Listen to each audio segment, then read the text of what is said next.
Previously, Gao Peng tells Tang Tang to let Dummy help her. She agrees and orders Dummy to stand behind her. Then she tells Gao Peng to be alert to his surroundings. Feng Zhu said they also helping, but Tang Tang responded that they'll only mess things up. Feng Zhu sadly tells her that she can't be biased. She let go of Softy and Softy changes its form to combat form while she orders it to test the spider out. Softy run toward the spider and jump to the spider's body to reach the spider's top. Then Softy attacked the spider using its claws. Feng Zhu said Softy claws are very sharp, but Tang Tang said it isn't enough because they are only flesh wounds to the spider and didn't injure any of its organs. Then Japalura grabs one of the spider's legs using its tongue.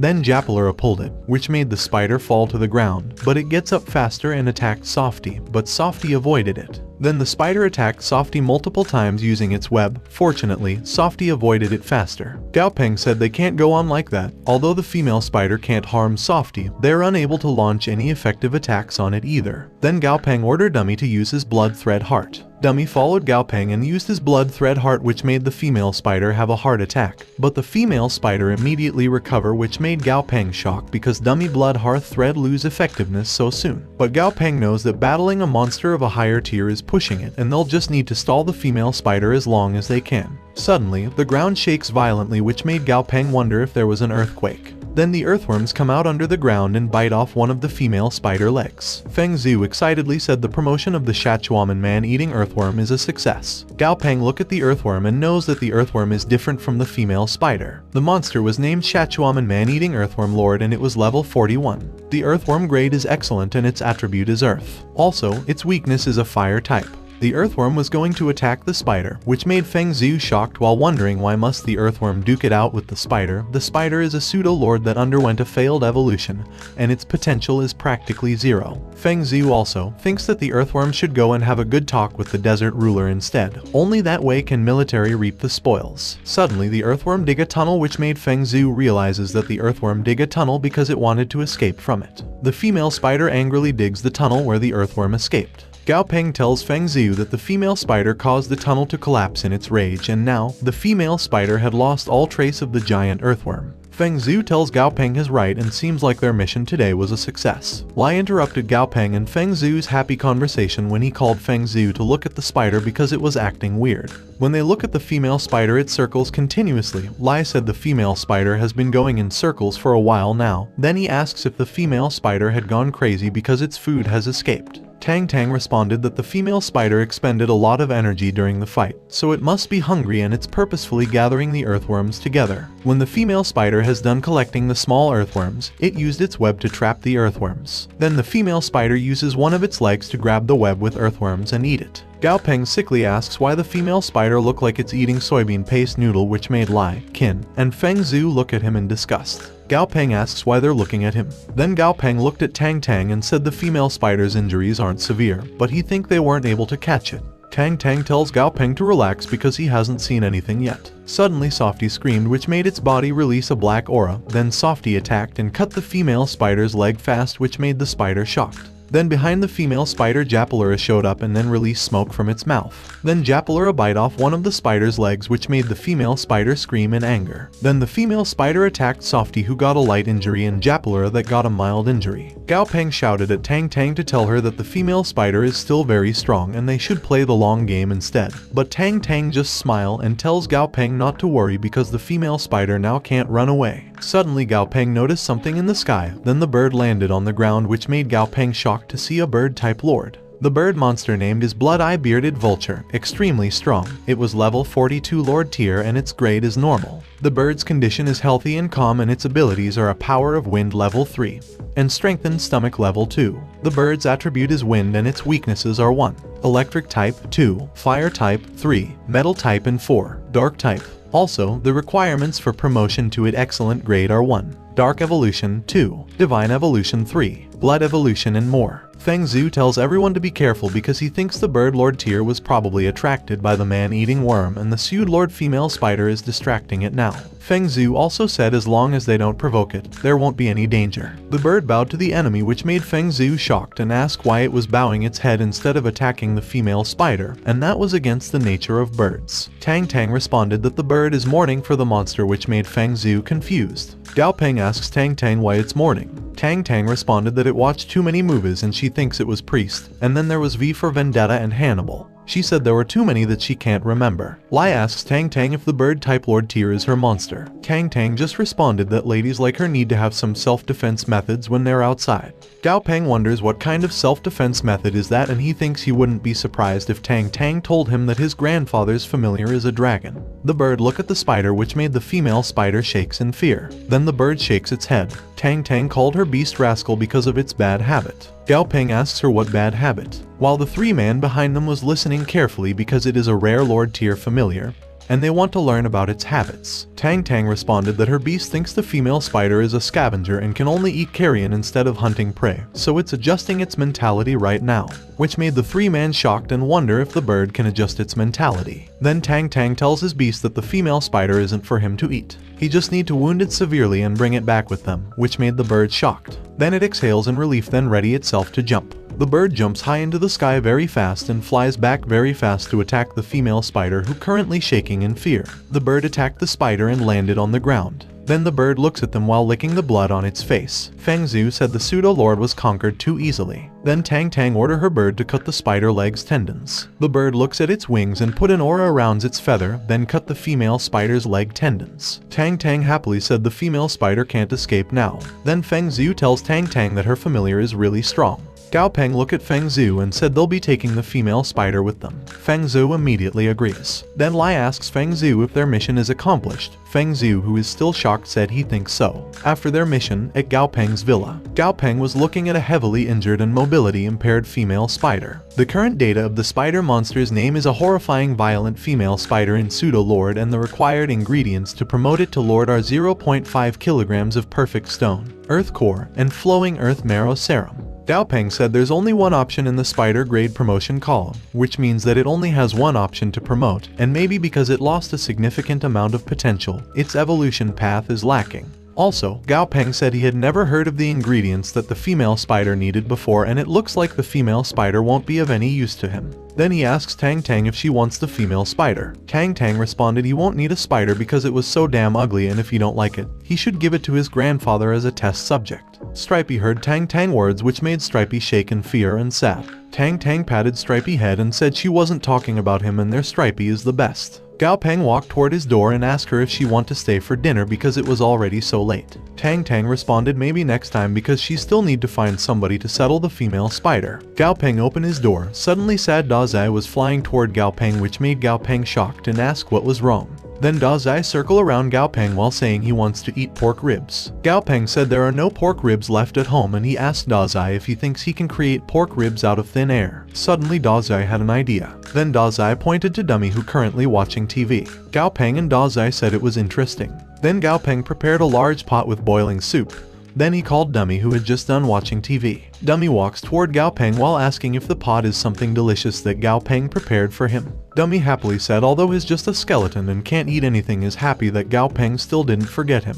In the end, Dummy was sad inside the pot while Gao Peng was holding a bowl and said the soup doesn't taste bad and the temperature level is nothing to Dummy, which means he won't need to buy ingredients for cooking pork rib soup anymore. Gao Peng happily carried the small pot of soup toward Happy Dazai, Stripey, and Flamey, while behind him were silly comforting sulking Dummy. Gao Peng happily looks at his house window glass and thinks that his new journey is about to begin in Yuzhou. The next day, Gao Peng was sleeping in the airplane. Then the flight attendant woke him up to announce that they were about to land in Yuzhou. Gao Peng woke up and looked at the airplane window, then said they'd arrived. At Yuzhou airport, Tang Tang was on the phone saying she understand and she'll talk to the person on the other line later. While Gao Peng realized that the Yuzhou airport doesn't look any different than the airport in Chang'an, only that the technology in Yuzhou is better. Tang Tang tells Gao Peng that his grandfather is caught up with something and can't come pick them up, but his grandfather has already made arrangements with the company, so they can head straight over there. Gao Peng asked if did something happen. Tang Tang responded to Gao Peng that he shouldn't worry because it was nothing serious. Meanwhile, somewhere in the ocean, Jai Huan angrily said the trivial monster is the one that interrupted his reunion with his grandson. Suddenly the monster showed itself ready to attack them, while the man beside Jai Hyun tells him that it was dangerous there and they should take cover. But Jai Hyun just orders White to finish the monster fast because he still needs to go meet his grandson. Then suddenly the dragon named White appear and bite the monster in the ocean, which made a fog around the boat. Then White stand up behind the boat and fog, which made them see how big it is. The monster of the ocean was floating above the water dead. Then the military are taking the corpse of the monster, then they call the blue monkey team. The monkey holds a hook and then jumps to the water with it. Then the monkey hooks it to the monster. The monkey raised its hand, that means their task is completed, then the military just needed to drag the monster up. On the other hand, the militaries were looking at the scene and said that dragging the monster was the only thing they can see because there was a mysterious fog every time. And that's why they can't see the scene of the battle. The military chief said that Jai Hyun sure is sneaky, which made the military behind him shocked. Meanwhile, in the Southern Sky Group, Tang Tang showed her card to the guard and the guard pointed to the way and explained that there was a large lounge for familiars on the left. While Gao Peng was looking at the monster named White Demon Plant level 34 beside the guard while thinking it was a waste to put the Lord Tier Plant familiar on guard duty. Tang Tang tells Gao Peng that they should go and they'll wait inside. Also, she said Gao Peng should treat the building as his home. Gao Peng agrees, and suddenly the girl behind them laughs. Tang Tang angrily asked the girl why she was laughing. The girl apologized in a mocking way and called Gao Peng a country boy, while the man with her asks why she's talking to them and who knows where they came from. Also, they need to hurry up because they need to meet an important person today. Gao Peng looked at her and said looks like they don't recognize her and he guessed she'll need to work harder. Tang Tang awkwardly responded that she had been in Chang'an for 2 years. Then Tang Tang called the man Old Han, which made the man with disrespectful women wonder why they know Secretary Han. Secretary Han walked toward Gao Peng and said Jai Hyun is back and he was waiting for them on the top floor. Secretary Han said he'll show him the way, then Gao Peng thanked him. The man before heard the conversation and realized that there was only one Jai Hyun in the Southern Sky Group. Then Gao Peng walked past to the girl who called him country boy while smiling, which made the woman shocked. The woman called Gao Peng a rude little rascal, while Gao Peng explains that his greatest strength is that he won't hold grudges because he takes revenge on the spot, which made Tang Tang and Secretary Han laugh. Then they enter the elevator. Gao Peng arrived at his grandfather's office and his grandfather greeted him. Gao Peng happily saw his grandfather while Stripey is shaking in fear behind him. Secretary Han tells Jai Hyun that he'll arrange Tang Tang's accommodation first, then they left. Gao Peng asks his grandfather if there is something he wants to tell him. Jai Hyun tells Gao Peng that before his term starts, he'll temporarily work for the Southern Sky Group. Gao Peng was shocked and asked why it was too soon. Jai Hyun responded that he's already old and perhaps an accident might befall on him one day. The Southern Sky Group is going to be his in the future, so he must learn how to manage the group quickly. Gao Peng was shocked, which made Jai Hyun wonder if he was too harsh because Gao Peng is still just a high schooler after all. Then he tells Gao Peng to go to the Human Resources Department. Jai Hyun also said that even if Gao Peng is his grandson,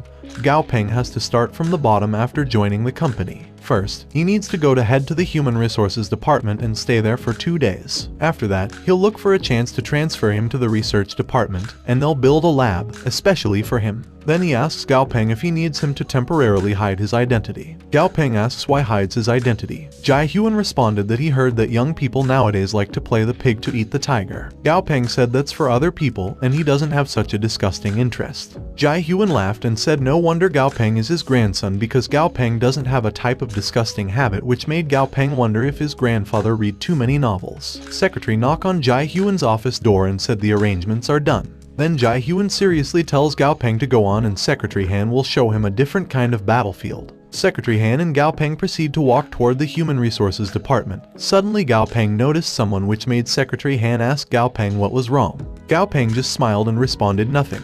Then he said he just met some familiar faces. Secretary Han introduced Gao Peng to the head of their marketing department named Cao Zhang. Cao bowed to Gao Peng and said that it was presumptuous of him on their first meeting. Gao Peng walked toward Cao and said Cao must be joking and that it was just a small matter, while Gao Peng thought that Cao, the head of the department, bowing and apologizing to a newcomer is so uncool, and he thinks Cao sacrificed a bit of ego and put him in an awkward position. Cao is sure is a genius. Cao said is sure Gao Peng has a lot of things to attend to, so he won't be bothering him any longer. Then he asks Gao Peng to have a meal with him next time. Then he left. Secretary Han asks Gao Peng what the matter is between him and Cao. Gao Peng responded that it was only a small matter and Cao is just making a big deal about it. but Cao putting himself down in public to a brat like him without harboring any negative emotion. Then he asks Secretary Han if Cao is that good at controlling his emotion or if is Cao actually that calm. Secretary Han held Gao Peng's shoulder and responded that it was for him to find out, but with the stunt department head Gao pilled off, it'll be tiring for him to continue working in the company. Then Secretary Han asks Gao Peng if he wants to go to Beihai District instead and handle the recruitment there. Then Secretary Han, Gao Peng beasts, and Gao Peng proceed to go to Beihai District. While in the car, Secretary Han tells Gao Peng that the Beihai District is one of the districts in Yuzhou that's lacking economic development. Gao Peng asks how it lacking. Secretary Han responded that many people died there during the cataclysm and the social structure changed drastically as a result. The residents remaining are those who can't adapt to change. Gao Peng asked why the place they currently in is called Beihai. Secretary Han responded that it was because the people who were looking for a job there came from all sorts of professions and industries before the cataclysm. Some residents were unwilling to resign themselves to their situation, so they worked hard and left the place. Their car stopped in the building while Secretary Han said they arrived. They go outside the car, then Secretary Han pointed into the building and tell Gao Peng that it was their Beihai District branch and the branch is responsible for the human resources management in the district. Suddenly Gao Peng looked to his side and saw people in the street sleeping and just using their phones. Then he asked Secretary Han why the people were there. Secretary Han said the place is called Beihai District's Recruitment Hall and the people inside are Beihai's best, which made Gao Peng confused and asks why people called Beihai's best. Secretary Han responded that it was sarcasm and that many people there have either lost their loved ones, had their houses destroyed, or are unwilling to sign the blood contract. The people there think the blood contract is a curse from the devil and are just trying to get by, and the Beihai's best have no hope for the future. Then Secretary Han pointed to the person in front of the building and tells Gao Peng it's time to acquaint himself with his new colleagues. Then Secretary Han introduced the section chief named Wang from the Human Resources Management HQ and the branch manager Zhu.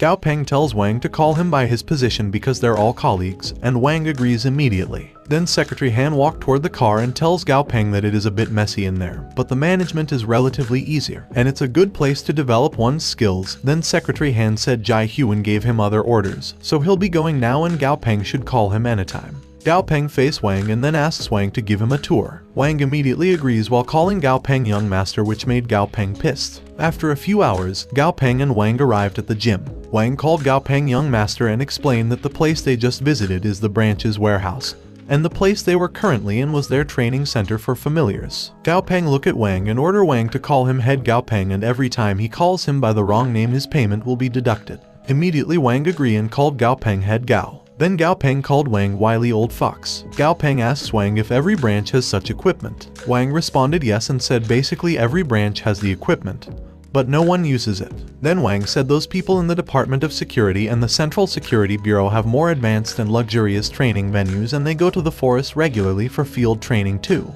Gao Peng smiled and tells Wang that he can go now, and he said is for the recruitment of workers in Beihai District. But before Gao Peng can finish his words, Wang tells Gao Peng to rest assured because there are subordinates who will report to him about what's happening and he only needs to worry about the specific recruitments and transfer of personnel. Also, there won't be many affairs that need his intervention. Then Wang bowed and said he won't bother Gao Peng any longer, then left. Gao Peng look and hold one of the types of equipment and thinks no one uses the equipment, then he wonders where the tears from the equipment come from. Gao Peng called Flamey to come while thinking that Flamey is definitely a young familiar that's destined for the Lord tier. Its growth is fast and it has already reached level 20.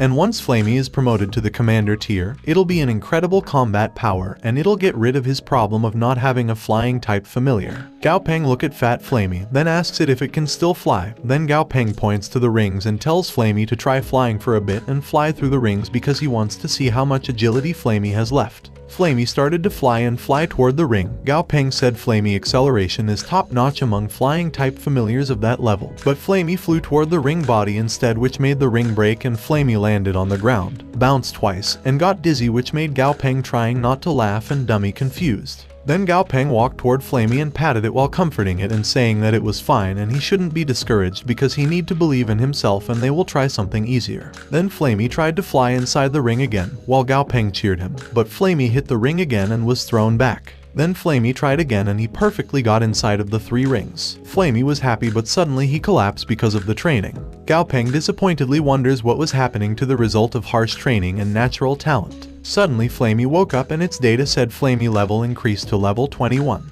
Then Flamey flew to the sky happily, while Gao Peng said he didn't expect Flamey's promotion to cause such a big spectacle. In the data, Flamey monster named Flaming Red Crane in a growth period, and it was level 21. Its monster grade is perfect and its current grade will demote to an excellent grade upon reaching Lord tier. Flamey's attribute is fire and its ability is pyrokinesis level 1. Flamey's special characteristic is fire feathers. It has a passive ability that means resistance against fire is greatly increased. Active ability that means feathers can detach from the body and fly toward the enemy. The feathers will ignite after combining with the elements in the air and cause an explosion.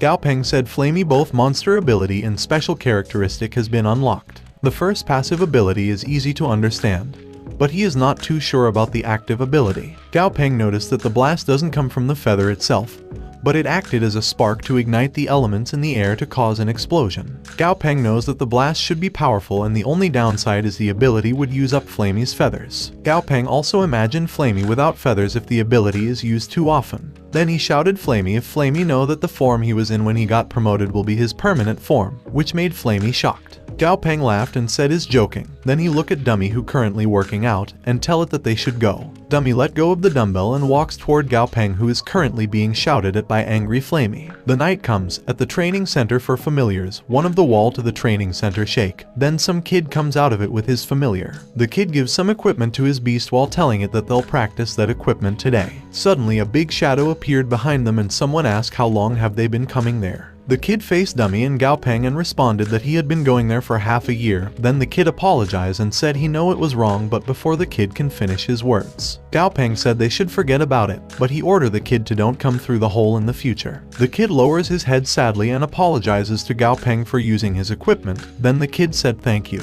Then the kid started to walk away while Gao Peng realizes that seems not everyone there is muddling through life, and there are still some who yearn for the light despite being born in hell. Then Gao Peng tells the kid to stop walking. Gao Peng tells the kid to come through the front door next time and that he'll have someone get the kid an identity card, which made the kid happy. Gao Peng started walking while telling the kid to come there tomorrow morning, and if someone stops him, he should say that Gao Peng told him to come. The kid bowed and said he understand.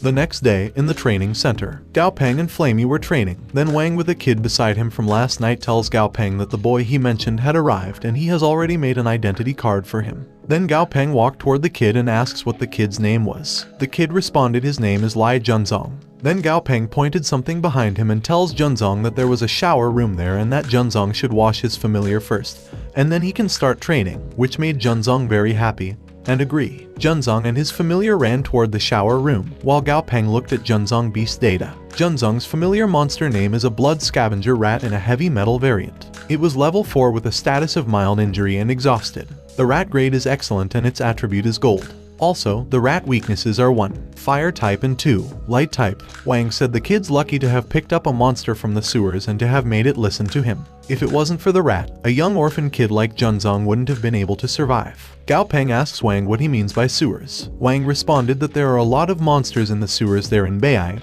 and they live off of trash. Gao Peng angrily asks why did they just leave the monster alone and why they let the monster reproduce down in the sewer without a care in the world. Wang responded that in the beginning, the monsters came up above ground, but after a few of them were killed by the monster trainers, they just hid underground. Then Gao Peng imagined the rats crawling in the Beihai. Wang also said he doesn't know how other base cities take care of the monster, but there's nothing to worry about in Yuzhu City because Jai Huan has a familiar that lives in the sewers, and its food source is the monsters living down there. Gao Peng thinks it was interesting that humans control the light of the city while the monsters occupy the shadow, stealing the garbage and waste thrown away by the humans, and it was completely different from the situation in Chang'an City. Suddenly Junzong tells Gao Peng that there are a lot of monsters down the sewer, so people from the city are afraid of going there, and the last time he went down there was because he was really hungry. Then he met his injured little blood rat. Junzong also said his rat is very agile and it dodges the other monsters and finds food for him. Gao Peng realizes that the scavenger rat is the one feeding Junzong. Then Gao Peng tells Wang that their factories have expanded recently, but the recruitment for workers isn't going too well. Wang asks Gao what he's saying. Suddenly Gao Peng look at Junzong and ask if Junzong wants to work for him.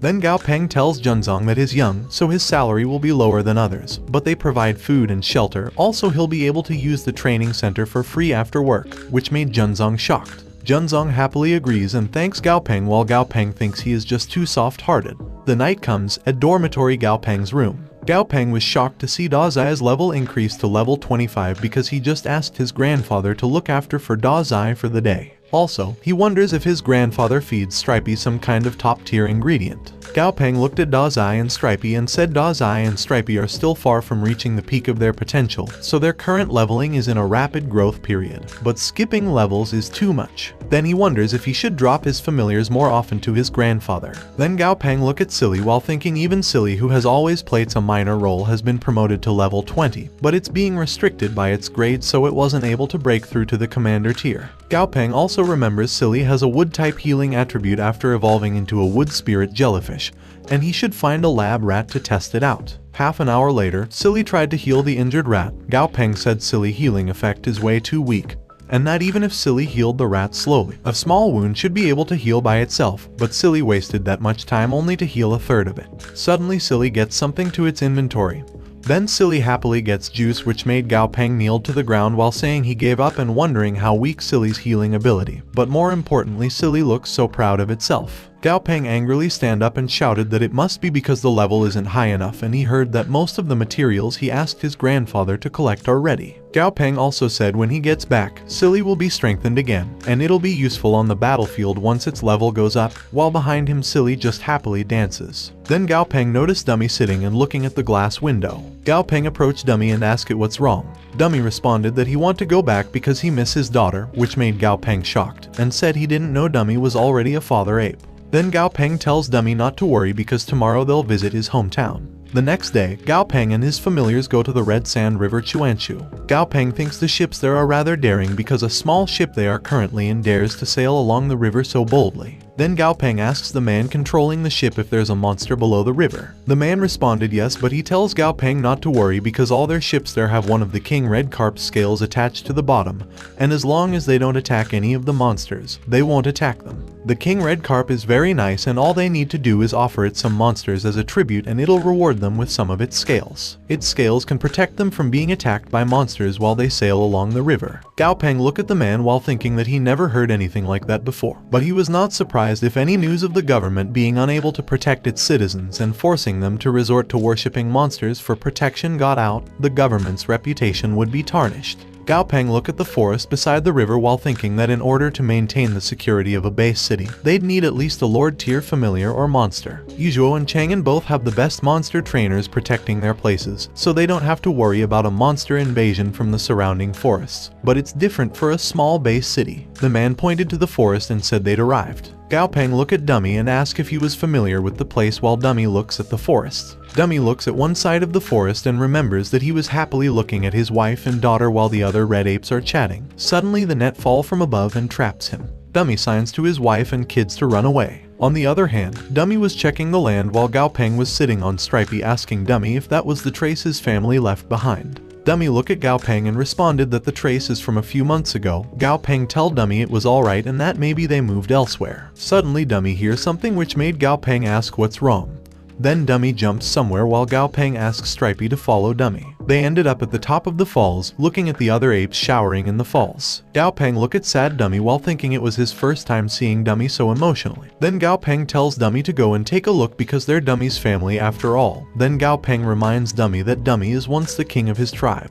Dummy looked at his body and said he can't go. Gao Peng wonders if it is because Dummy thinks he isn't a living being anymore. Gao Peng touches and tells Dummy that it's okay and he should take a look. Gao Peng also suggested that they can hide behind the trees so they don't disturb the other apes. Then Dummy and Gao Peng hide behind the tree near the apes while peeking at the tribe of apes. Dummy sadly looks at his daughter from afar and thinks what matters is his daughter happy. And he was useless because he was caught when his daughter was only 3 months old and couldn't be there to protect her. But Dummy said he still loves his daughter. Gao Peng looked at the crying Dummy while realizing that the skeleton can shed tears too. Then Gao Peng asks Dummy if Dummy wants to bring his daughter back with them, and Gao Peng assured Dummy that he can give his daughter the best possible life. Dummy looked at Gao Peng and responded that with him his daughter is not free, and in there she is free. Then Dummy held Gao Peng's shoulder and said with Gao Peng is very happy, which made Gao Peng shocked. Suddenly the forest shake, then Gao Peng shouted that it must be the hunters. Dummy angrily looks at his tribe and uses its skill ready to attack. 10 minutes earlier, the three men were setting up their equipment. The man asked his comrade named Lai, why are they going through such trouble to catch the Red River apes that aren't valuable monsters? Lai responded that Miss Zhu of the Zhu family has recently developed a taste for Red River ape hearts, and that's why they are offering a high price for the monsters. The market price is already tripled.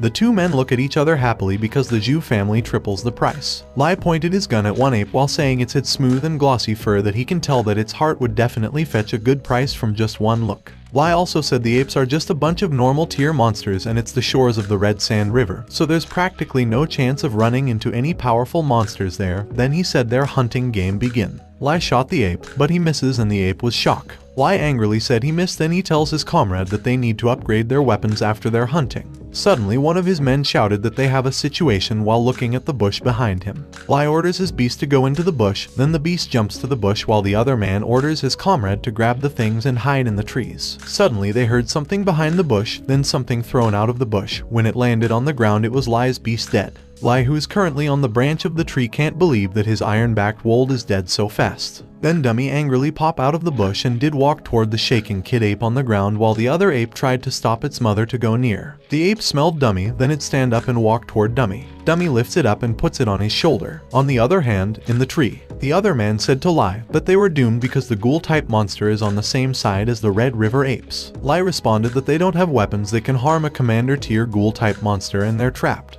But he said they shouldn't panic and they should wait and see. Suddenly Gao Peng pops out of the bush while sitting on Stripey. Lai said Gao Peng is a monster trainer and his familiar is also a commander tier, and they think there is no monster trainer who'd look the other way at the sight of a wild ghoul-type monster. The hunters think they were saved. Then Lai called Gao Peng to help them. Gao Peng angrily looks at the man while thinking he needs to give saving a scumbag like them some thought.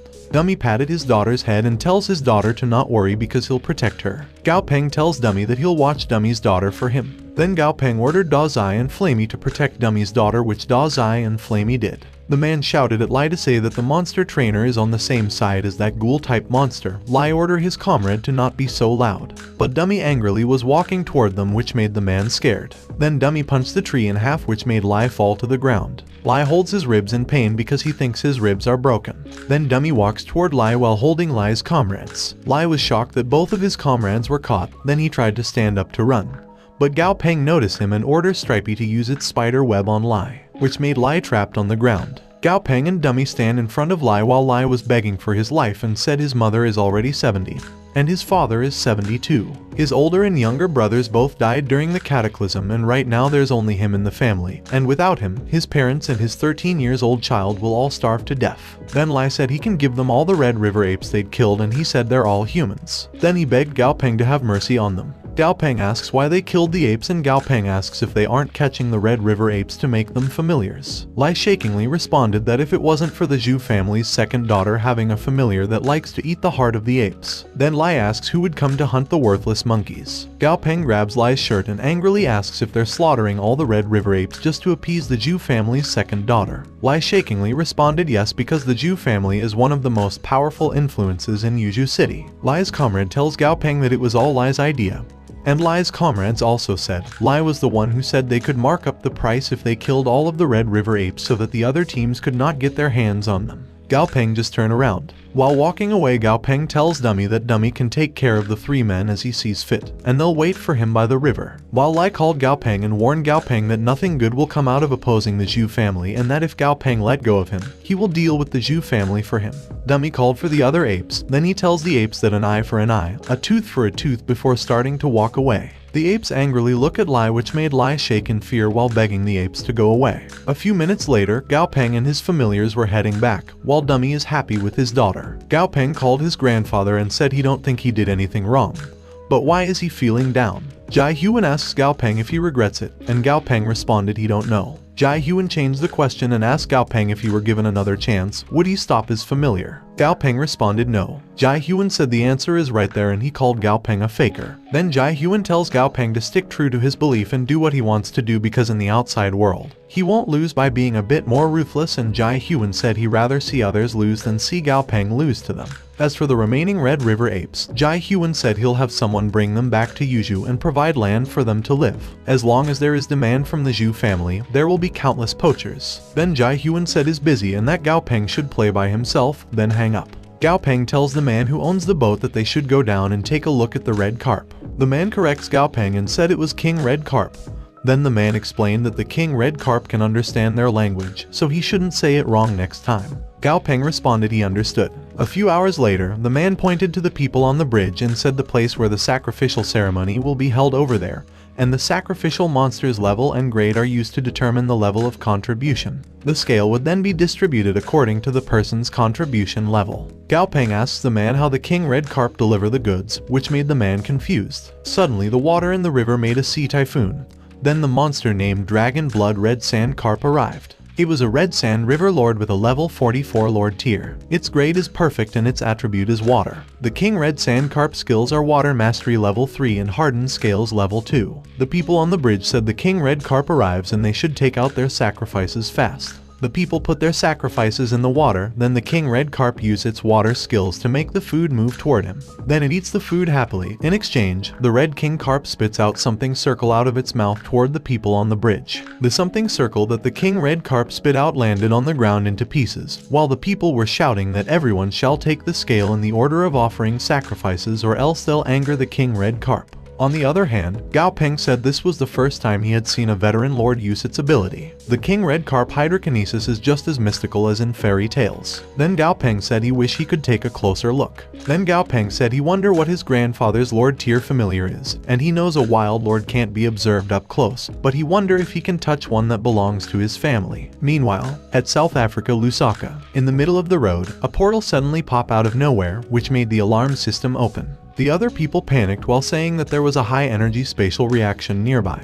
and the white-bellied space worm has become agitated and it was most likely a spatial rift. The other people said they should send the red-spotted falcon and white-bellied space worm to go check out the target location. The red-spotted falcon arrived at the portal with a man. The man heard a horse's steps ready to attack and he ordered the red-spotted falcon to fly higher because he have a bad feeling.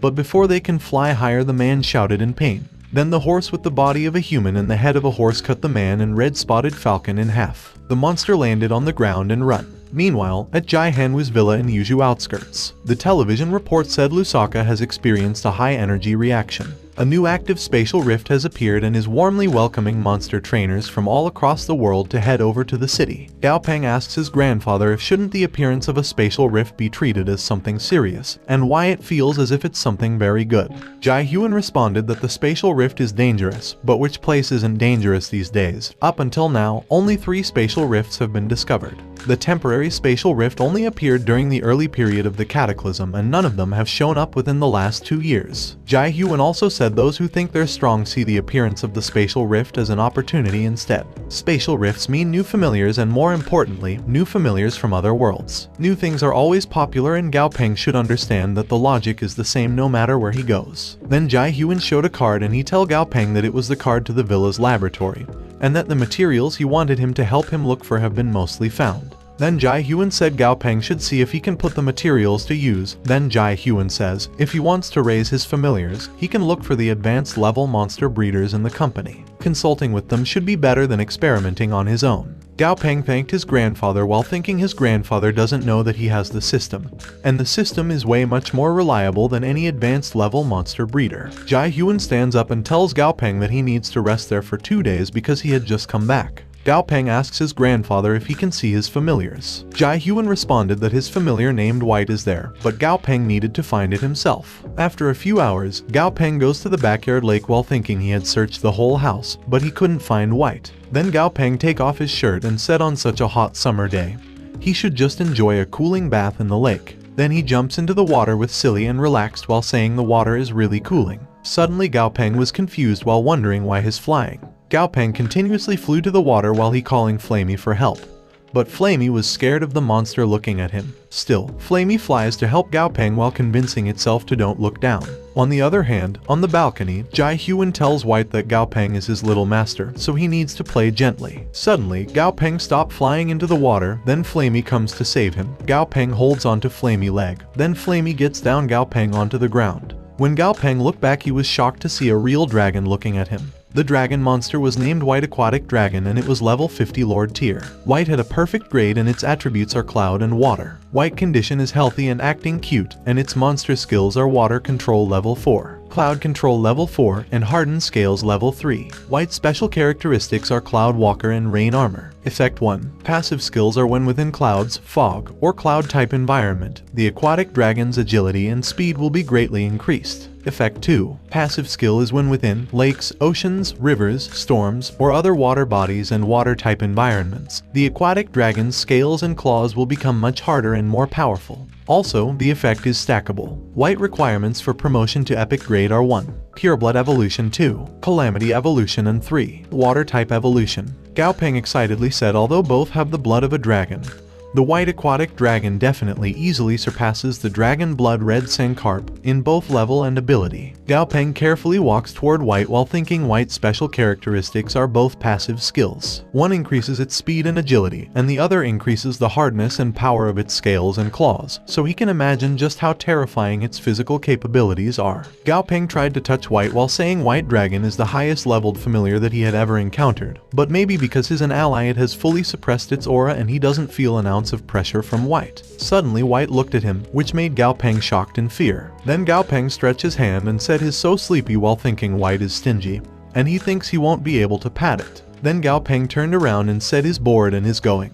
While behind him White tried to touch him. Then White touches Gao Peng, and when Gao Peng look at White, White is smiling while Gao Peng wondering what he's gonna do about White expression. Gao Peng said he should just go back and level up Silly. Also Dazai and Stripey's grade has also dropped a level due to their promotion, and he'll need to raise his familiars back to perfect grade. A few hours later, at Villa's simple laboratory, Gao Peng was ready a big bucket of water on the table. Then he poured the other mixture into the water while Silly was beside him drinking juice, and Gao Peng said last time, the green serum had caused Silly to turn into its current jade green color. But this time serum is red. Does that mean Silly can change color again? Silly smelled the ingredients that Gao Peng mixed. Then Silly jumped to the bucket of the red mixture while Gao Peng looked at Silly and said it was working. Gao Peng explained that the aroma is pretty nice and a bit familiar. It was like a green apple. Suddenly Silly get out of the tube still green, which made Gao Peng stunned. Silly new monster's name is Dimensional Jellyfish with a perfect grade. It was level 20 and its attributes are 1. Space and 2. Wood. Also, Silly weaknesses are 1. Electric type 2. Ice type and 3. Afraid of fish. Gao Peng convinced himself that it was alright because at least Silly color is in poor light condition, and the color won't be obvious. Then Happy Silly sit on the top of Gao Peng's head while Dummy, Dazai, Flamey, and Stripey were peeking at the door while laughing at Gao Peng. The next morning, at the training center, Junzong greeted Gao Peng with good morning. Gao Peng said Junzong was there early. Gao Peng looked at Junzong, who currently encouraging his beast, and he thinks Junzong is the first to arrive at the training ground, but the last to leave almost every day. Gao Peng also thinks Junzong is so hardworking and it wasn't a waste for him to help Junzong. Then Gao Peng gets a flying saucer and tells Flamey that they do it 2 at a time like before. Then Gao Peng throws the 2 flying saucer into the sky while Flamey is aiming to the flying saucer. Then Flamey hit the flying saucer with his fireballs. Gao Peng thinks Flamey's flames have grown significantly more powerful since last week, and right now, firing 2 continuous fireballs is easy for Flamey and their training seems to be extremely effective. However, Gao Peng thinks training a fire-type familiar in the summer is torture. When Gao Peng was going to get water, someone called him. Wang said they'd begun the recruitment process as Gao Peng instructed, and they opened up some jobs for orphans or children from single-parent families. Then Wang tells Gao Peng that when he has time, he can come and monitor their work. Gao Peng responded that there's no need for that because although they're nominally in a superior and subordinate relationship, he'll be spending most of his time training his familiars, so he'll leave the daily work to him. Wang responded he understand and said many in the company are saying how generous Gao Peng is. Recruiting children was illegal back in the day, but in today's world, giving the children some easy work to do so that they can afford a meal is a good deed. Gao Peng tells Wang to stop trying to curry favor with him in front of the child and that Wang should keep a lookout for promising talents and let him know if there are any. The character is first, and the capability is second. Wang laughed and responded that he understood. Suddenly Gao Peng notices a bunch of people on the side of the training center and asks Wang what's going on over there. On the other hand, Zhu tells the man that she heard a monster appear in the factory and a lot of workers went missing and the missing people's family members have come looking for them. The man responded that Zhu is probably discussing the search and rescue mission with security supervisor Jiang. Gao Peng said it looks like the discussion isn't going well. Then he walked toward the bunch of people while asking Jiang what the situation was right now, and if he have found the monster. Zhu responded that the worker was found and was sent to the hospital. The worker sustained grave injuries, but was able to avoid death. But the monster is... Then Jiang interrupted to say that the monster is a slippery thing. It fled into the underground sewage system. Gao Peng asks how did a monster manage to enter the factory through the sewage system and if their underground defensive installations were damaged. Gao Peng also said the situation needs to be resolved quickly because it'll be troublesome if more monsters come in through the underground sewage system. Wang tells Gao Peng that there are no defensive measures placed in the sewage system, and there's only an alloy gate that discharges liquid waste from the factory. Gao Peng was shocked and looked at Jiang. Then he asked Jiang what the meaning of Wang's words was. Jiang responded that they thought that the water pressure would be enough to prevent the monsters from entering the factory, and they have the alloy gate. Gao Peng angrily asked Jiang if did Jiang think they had time for that. Gao Peng said they only know that people have been seriously injured in a supposedly safe working environment, hindering their work, and the result is a failure. Then he orders Jiang to show him the way, and orders Zhu to stay there and deal with the aftermath. Zhu happily agrees while Jiang angrily thinks who doesn't know how to talk in public. At the factory yard, Jiang pointed to a big hole in the ground and tells Gao Peng that there is where the monster disappeared. Gao Peng look at the hole while thinking there are definitely no Lord-tier monsters living in the sewage system, and he remembers that his grandfather has a familiar living in the sewage. All potentially dangerous monsters have probably been exterminated by his grandfather familiar. Gao Peng walked toward the hole and said he'll take a look, but Jiang called Gao Peng and said it best to leave the sort of things to them. Gao Peng look at Jiang and asks if Jiang going to send his 4-winged mantis. Then Gao Peng said devil mantises aren't suited for combat in the damp, dark places and it's not cut out for the job, which made Jiang can't say a word. But Jiang angrily thinks if it wasn't for that, he would have gone down in the sewage long ago, and he called Gao Peng sheltered brats that all like to act tough, and he thinks in the end, they're the ones who have to clean up after him. Then Jiang tells Gao Peng not to worry because he believes in his familiar. It can adapt to all sorts of environments, but behind him the mantis shaking its head. Gao Peng responded that he believes in Jiang's ability, but every familiar has its limitations, and the 4-winger devil mantises are suitable for combat in wide, open spaces. Besides, something major has happened in the factory, so he needs Jiang to maintain order. Jiang wonders if Gao Peng is actually helping him out, and he thinks the brat Gao Peng is a bit different from the others. Jiang tells Gao Peng to be careful, and he said it's not a high-level monster, but its movements are quick and agile, and it can also climb on walls. Gao Peng should watch out from above, and once he'll down in the sewage, he needs to walk westward and he'll reach the alloy gate. Gao Peng said okay and tells Da Zai and Stripey that they'll be going down. Gao Peng and his familiars were walking to the sewage while Gao Peng telling his beasts that they're not there to play. Then Gao Peng said he don't feel nervous at all. Suddenly Da Zai alerted, which made Gao Peng asks Da Zai what was wrong and if there was something up there. Gao Peng pointed his flashlight where Da Zai looking and saw a big cockroach. Then the cockroach flies toward Gao Peng to attack him. Then Gao Peng called Stripey. Stripey uses its spider web to trap and push the cockroach away at Gao Peng, and Da Zai used its electricity to kill the cockroach. Stripey smells the cooked cockroach and asks Gao Peng if he can eat it. Gao Peng agrees. Then Stripey walked toward the cooked cockroach. Suddenly the cockroach fly away, which made Stripey shocked. Then the cockroach flies away while Stripey says that the yummy food is fleeing away. Flamey thinks the cockroach is a flying giant disc. Then Flamey attacked the cockroach using its fireball, which made the cockroach fall to the ground fully cooked, and Flamey is proud of itself. Da Zai and Gao Peng clapped because Flamey is amazing. A few moments later, Gao Peng and his beast arrived at the alloy gate. Then Gao Peng entered the password to open the alloy gate while saying that normally the alloy gate would be tightly shut. It should only open when the factory discharges wastewater. Then Gao Peng wonder if could the two monsters have slipped through the alloy gate and gone up against the current when it was opened. The alloy gate slowly opened while Gao Peng said it was weird because they were actually able to go against the current and go through the gate. Then he wonder what made the two cockroaches so determined. When the alloy gate is half open, Gao Peng saw many red eyes looking at him, which made him shocked. When the alloy gate finally opens, Gao Peng saw many cockroaches walking toward him. Gao Peng hears something inside and wonders what is it. Suddenly multiple cockroaches tries to attack Gao Peng. Then Gao Peng orders Stripey to attack and tells Da Zai to watch their back. Then he orders Flamey to burn the cockroaches. Flamey inhales, then flies and exhales a flame to burn the cockroaches on the ground. Gao Peng noticed the fat cockroach that's ordering the other cockroaches, and he thinks it was the leader. And he thinks the sound he hears was probably it giving the cockroaches orders to attack.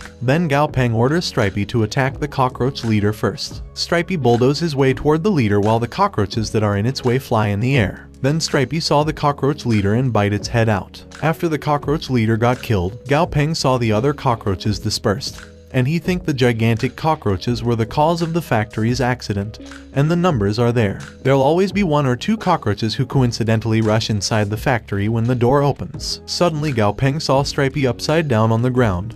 Gao Peng panicked and asked Stripey what the matter was. Stripey responded that there was something moving in his mouth. Stripey opened his mouth and Gao Peng saw the monster named Dark Daughter, a parasite sub-body. It was level 19 in perfect grade and its attribute is dark. The parasite's hobby is eating metal and its weakness is hates sunlight. The parasite's characteristic is to suck up blood and fat beneath the host's skin as nutrition. Enables the host to recover their physical strength, repair their inner wounds, and upgrade their outer skin's defensive power. Gao Peng said the parasitic plant sub-body grade is pretty good and its strengthening attributes aren't bad either. Then Gao Peng patted Flamey head and apologized because Flamey is very young, yet he has so much to bear, which made Flamey confused. Flamey sadly ended up taking out the parasites inside Stripey mouth while Gao Peng is cheering it. The parasite in the ground suddenly has eyes that look at Gao Peng, saying Stripey doesn't have the habit of rinsing its mouth regularly, while Flamey is vomiting.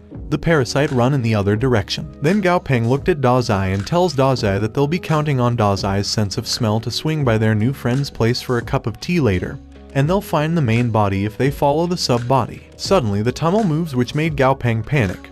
Dazai tells Gao Peng that there's a big fellow behind them, and Flamey said he doesn't think it has ill intentions. Gao Peng turned around wondering what Flamey said. Then he saw big eyes looking at them and it was level 39. Then the monster left. Gao Peng said the monster is level 39 and if they fought it, they definitely couldn't win. Then he wondered why would such a scary monster be in the sewer when he thought his grandfather familiar had cleaned the sewer. Gao Peng realizes that the monster is his grandfather's familiar and if his grandfather finds out about his current situation, he'll be laughed at again. Then Gao Peng called Dazai. Gao Peng looks at Dazai and asks if Dazai still remembers the smell of the black threads, and he said he had suffered emotional damage, so he needs something to make up for it. A few moments later, the parasite was peacefully walking.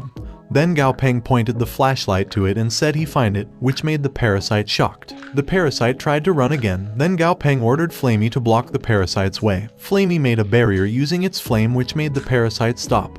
Then Dazai looked the parasite closely. Suddenly the rat appeared and carried the parasite above its head. Then the rat attacked Dazai. Fortunately, Dazai blocked the attack using its hands, but Dazai has thrown away into the wall because of the rat's force. Then the rat landed on the ground smiling while one of its teeth is broken. Gao Peng angrily ordered Dazai to electrocute the rat. Dazai showed his electrocute, which made the rat shocked in fear. But before Dazai can use his electrocute, the rat grabbed the parasite on its head and threw it on the ground. Then the rat ran, leaving the parasite on the ground. Dazai and Gao Peng look at the running rat confused.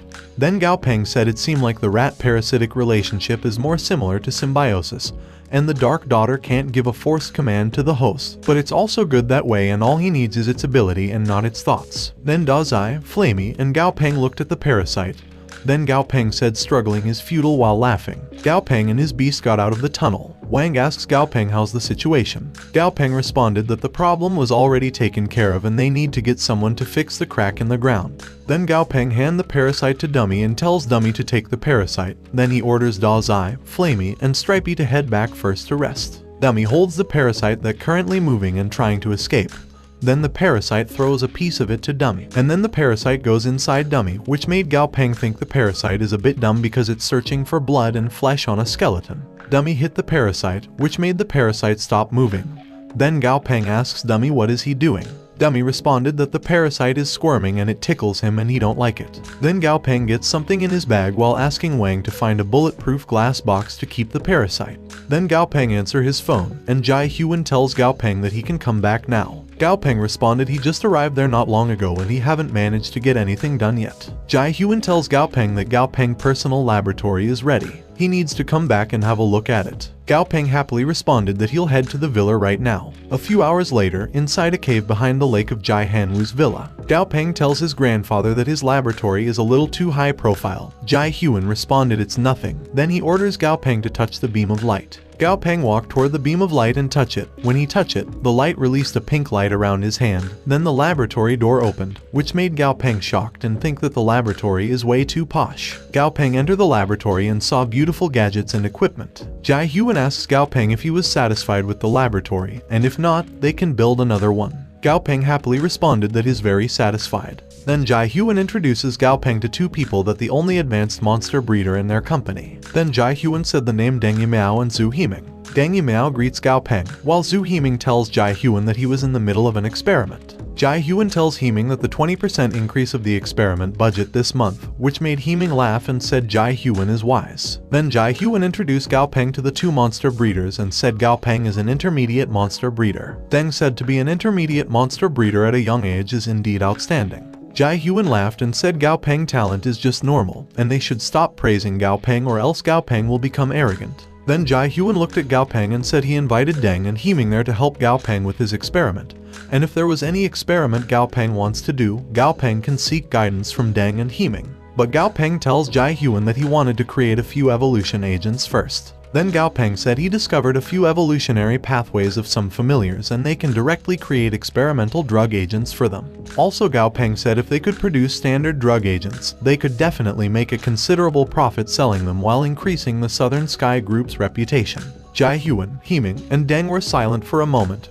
Then Jai Hyun laughed and said his grandson is so damn good and a real genius. Gao Peng looked at his grandfather's reaction and thinks his grandfather is really not suited for acting and that his grandfather's acting skills are actually even worse than Tang Tang. Then Gao Peng looked at Himing and Deng and thinks that they're probably laughing at him for pitching such a ridiculous idea. After all, even an advanced monster breeder might not be able to produce a stable familiar evolution agent. Then Gao Peng smiled while thinking that he'll need to produce results to make his point. Then Gao Peng goes to the computer and clicks something, then waits for the machine to fill the tube. When it's done, Gao Peng gets the tube with a red mixture inside. Then Gao Peng showed it to his grandfather and teachers while saying the mixture is a new reagent that he developed himself. Then Gao Peng said he called the mixture reagent the Bloody Butcher and he said the main ingredients of the drug agent are bloody fruit, golden thread fungi, and the organs of the black magic spider. Then Gao Peng clicked a button to open the tube and showed Kong peeling a banana inside of it. Gao Peng said the test subject is a common ape-type monster, the Black Raging Kong. Himing asks Deng if the Black Raging Kong is the reagent for its two evolutionary paths already very mature. Deng responded that the ingredients that Gao Peng suggested are easier to acquire,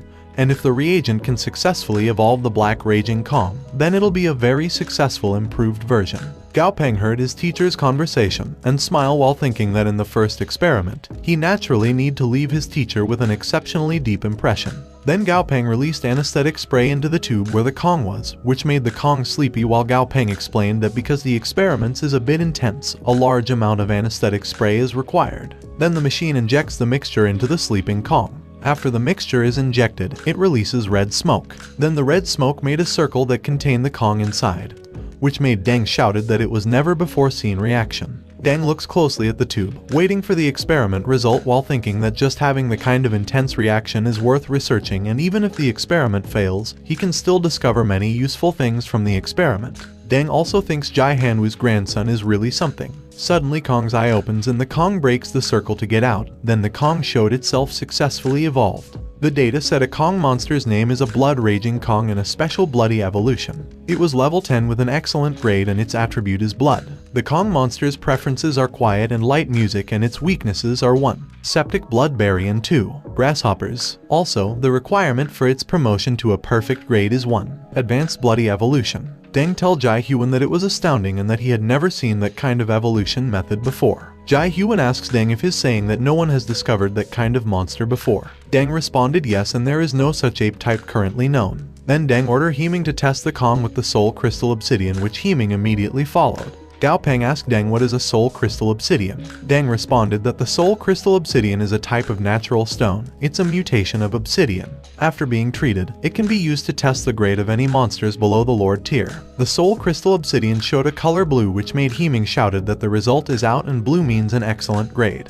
Jai Hyun looked at the other tubes, while thinking the red one mixture has already succeeded. Then he wonders what are the other 3 tubes. Then he thinks Gao Peng really does keep surprising him, but if the public got wind of Gao Peng talent, it could put Gao Peng in a lot of danger. Then Jai Hyun seriously tells Deng and Himing that what happened today is a company secret and it's forbidden to share what happened with anyone, which Deng and Himing immediately agreed. Then Jai Hyun walked toward Gao Peng and asked Gao Peng if he had given the monster a name because Gao Peng is the first person to create that type of monster, so he should name it. Gao Peng looked at the Kong eating a banana and responded that they can call it a Blood Raging Kong. Then Gao Peng grabbed the 3 tubes and said he named the 3 tubes reagents: Earth Reagent Type 1, Petrochemical Reagent Type 1, and Royal Reagent. Then Gao Peng clicks the computer to experiment number 2. In the big container behind Gao Peng, there's an ant. Gao Peng said the giant ant has already been injected with the petrochemical reagent, and they should view the result together. Gao Peng also explains that a lack of long-ranged attack is a common characteristic among monsters during their early stages. Then the ant's legs started to become stone while Gao Peng explained that it's hard to change the monster's agility, as that would involve changing their whole body structure. However, it isn't hard to raise the monster's defenses. While Gao Peng explains the ant evolve was successful,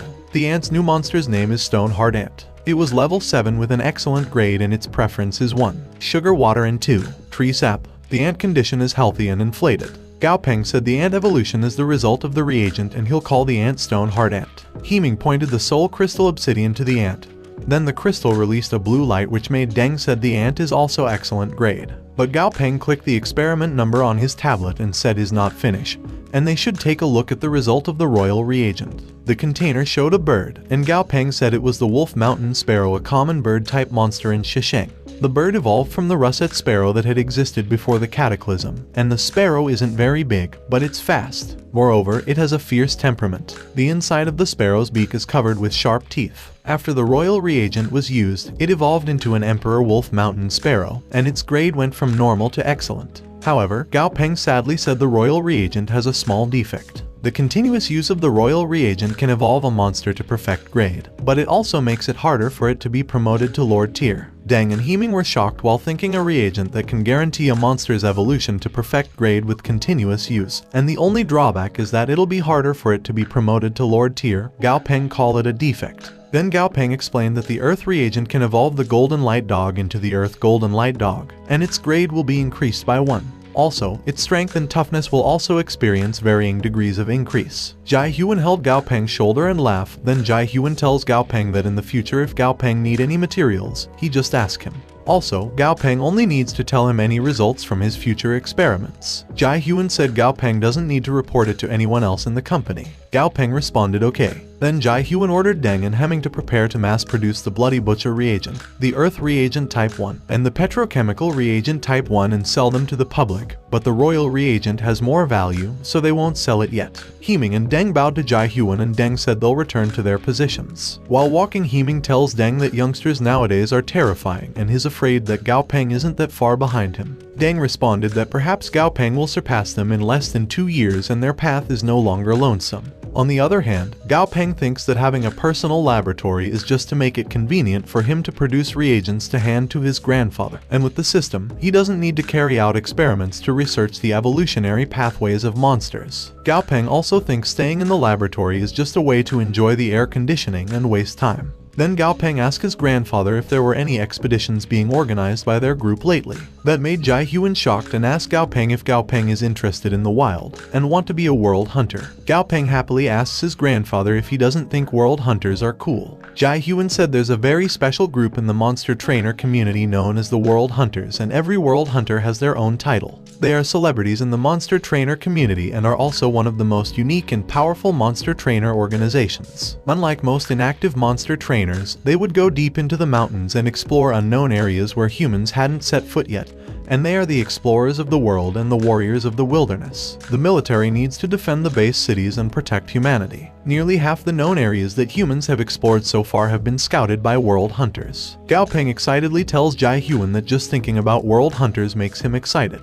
Jai Huan said Gao Peng has always been wild ever since Gao Peng was young. Then Jai Huan tells Gao Peng that it's not that he can't go out into the wild, but he needs to train his familiars more because the way his familiars fight is too crude and the real wilderness isn't like a grove near the base city. Danger lurks everywhere. Then Jai Huan seriously tells Gao Peng that before he gets his permission, he can't go into the wild. Otherwise, he'll break his legs and have him stay in bed, which made Gao Peng shocked and fear. Gao Peng sadly thinks he has the shifting constellations technique, so if his grandfather wants to break his legs, his grandfather needs to break all of his familiars' legs first. Dazai, and Stripey, and Silly, and Flamey. Then he realizes Flamey can be excluded. Then Jai Huan walks to leave while saying Gao Peng need to wake up tomorrow at 6 o'clock and bring all of his familiars for special training. Gao Peng agrees. The next day, at 5:57 o'clock, Jai Huan said he asks Gao Peng to come at 6 o'clock, and Gao Peng really came exactly at 6 o'clock. Then Jai Hyun said Gao Peng is quite punctual, and since Gao Peng is so punctual, he wants to reward Gao Peng with 30 push-ups, which made Gao Peng confused. Then Gao Peng responded that humans like them can never beat a familiar, and they have the protection of their familiar, so there's no need. Jai Hyun said what no need. Then Jai Hyun kicked the tree in half, which made Gao Peng shocked, and thinks it was outrageous because even a normal tier black Raging Kong wouldn't necessarily be able to destroy the tree with just one kick. Then Jai Hyun angrily looks at Gao Peng and said he doesn't need to train because he has the protection of his familiars. Then he called Gao Peng naive. Then Jai Hyun asks Gao Peng if he doesn't need stamina when running away from danger. Jai Hyun tells Gao Peng that they're monster trainers, protecting their own lives is the most important thing, and as long as they're still alive, they will have a chance to change the tide of a battle, which made Gao Peng think his grandfather isn't wrong. Then Jai Hyun explained that although the strength that comes from the feedback from their familiars is small if their familiars are highly leveled enough, the amount of power that's given to them through the feedback will also gradually increase. That's why with the increase of the number of familiars and their levels, a monster trainer's strength will slowly surpass that of a normal human's. Then Jai Hyun said he had only used 30% of his strength when he kicked the tree, which made Gao Peng amazed. Jai Hyun thinks Gao Peng will surely worship him now, while White responded that Jai Hyun just wanted to show off in front of his grandson. Jai Hyun looked at Da Zai and said Da Zai is an electric type,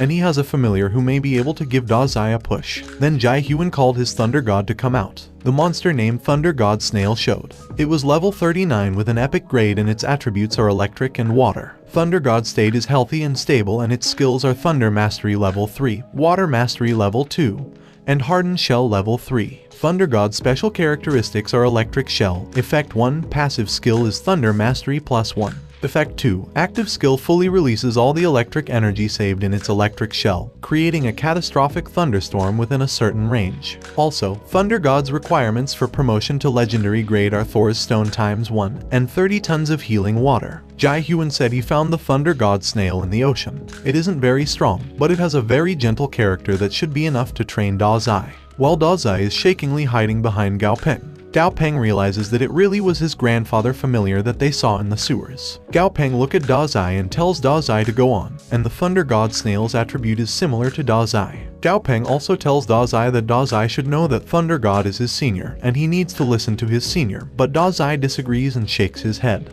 Gao Peng called Dummy, then Dummy grabbed Da Zai's horn to lift up and walk toward the Thunder God. Da Zai shouted to Gao Peng that he doesn't want him anymore and that he have changed. But Gao Peng angrily tells Da Zai to train properly and he wonders how could he have a familiar who's that cowardly. Da Zai angrily responded that Gao Peng is a coward and he is the most cowardly and he learned to be a coward like Gao Peng. Gao Peng walks toward Thunder God and said he'll be handing the disobedient familiar to him to train. Then Gao Peng asks the Thunder God not to hold back. Thunder God smiled while Jai Hyun tells Gao Peng that Thunder God said it was no problem and leave Da Zai to him. Then Gao Peng asks his grandfather what about Stripey, Dummy, and Flamey. Jai Hyun responded that Flamey will train with Da Zai and he said although the Thunder God snail is a water and electric type, they're both elemental types, so there are a lot of similarities. Dummy is a ghoul type and it has a close range fighting style. Then he asks Gao Peng how he planning on developing Stripey. Gao Peng responded defense and control. Jai Hyun said it's a tank that has the ability to limit others' fighting capabilities. Then he said they need to train Stripey control and counter-attack abilities. Then Jai Hyun clicked his fingers, then White showed itself. Jai Hyun tells White that he's the training partner for Dummy and Stripey. Silly said Big Fish and collapsed to the ground. Jai Hyun looked at them and said the training will begin. White looked at Dummy and Stripey, then White attacked Dummy using its tail, which made Dummy thrown onto the ground. Then Stripey used its ability to dig a hole. Gao Peng said Stripey realized its Earth-type ability on the spot, and Gao Peng thinks Stripey's digging a hole is a trap and he said he didn't expect Stripey to use tactics. But Stripey just goes inside the hole to hide, which made Gao Peng disappointed. White grabbed Stripey in the hole and tossed it to the ground which made Stripey bounce multiple times in the ground before landing.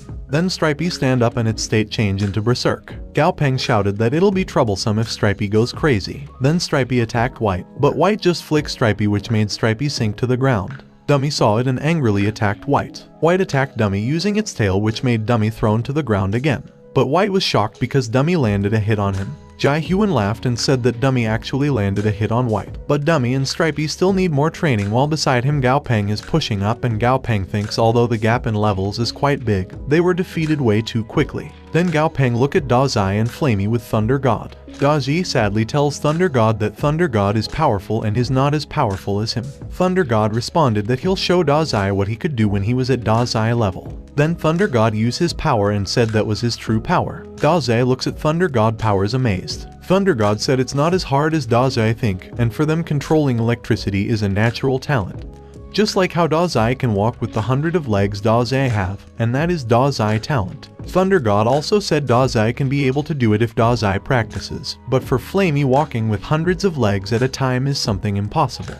Then Thunder God used it one eye to come close to Flamey and ask it if he was right. Flamey asks what that has to do with him, and Flamey said he doesn't care how many legs Da Zai has because Da Zai legs are still short. Then Flamey made a fireball. Thunder God asks Flamey how he was able to create a fireball on his first try, and he said even he had tried a few times before he succeeded. But the one-legged bird succeeded in just one shot. Then Thunder God said Flamey has a lot of potentials.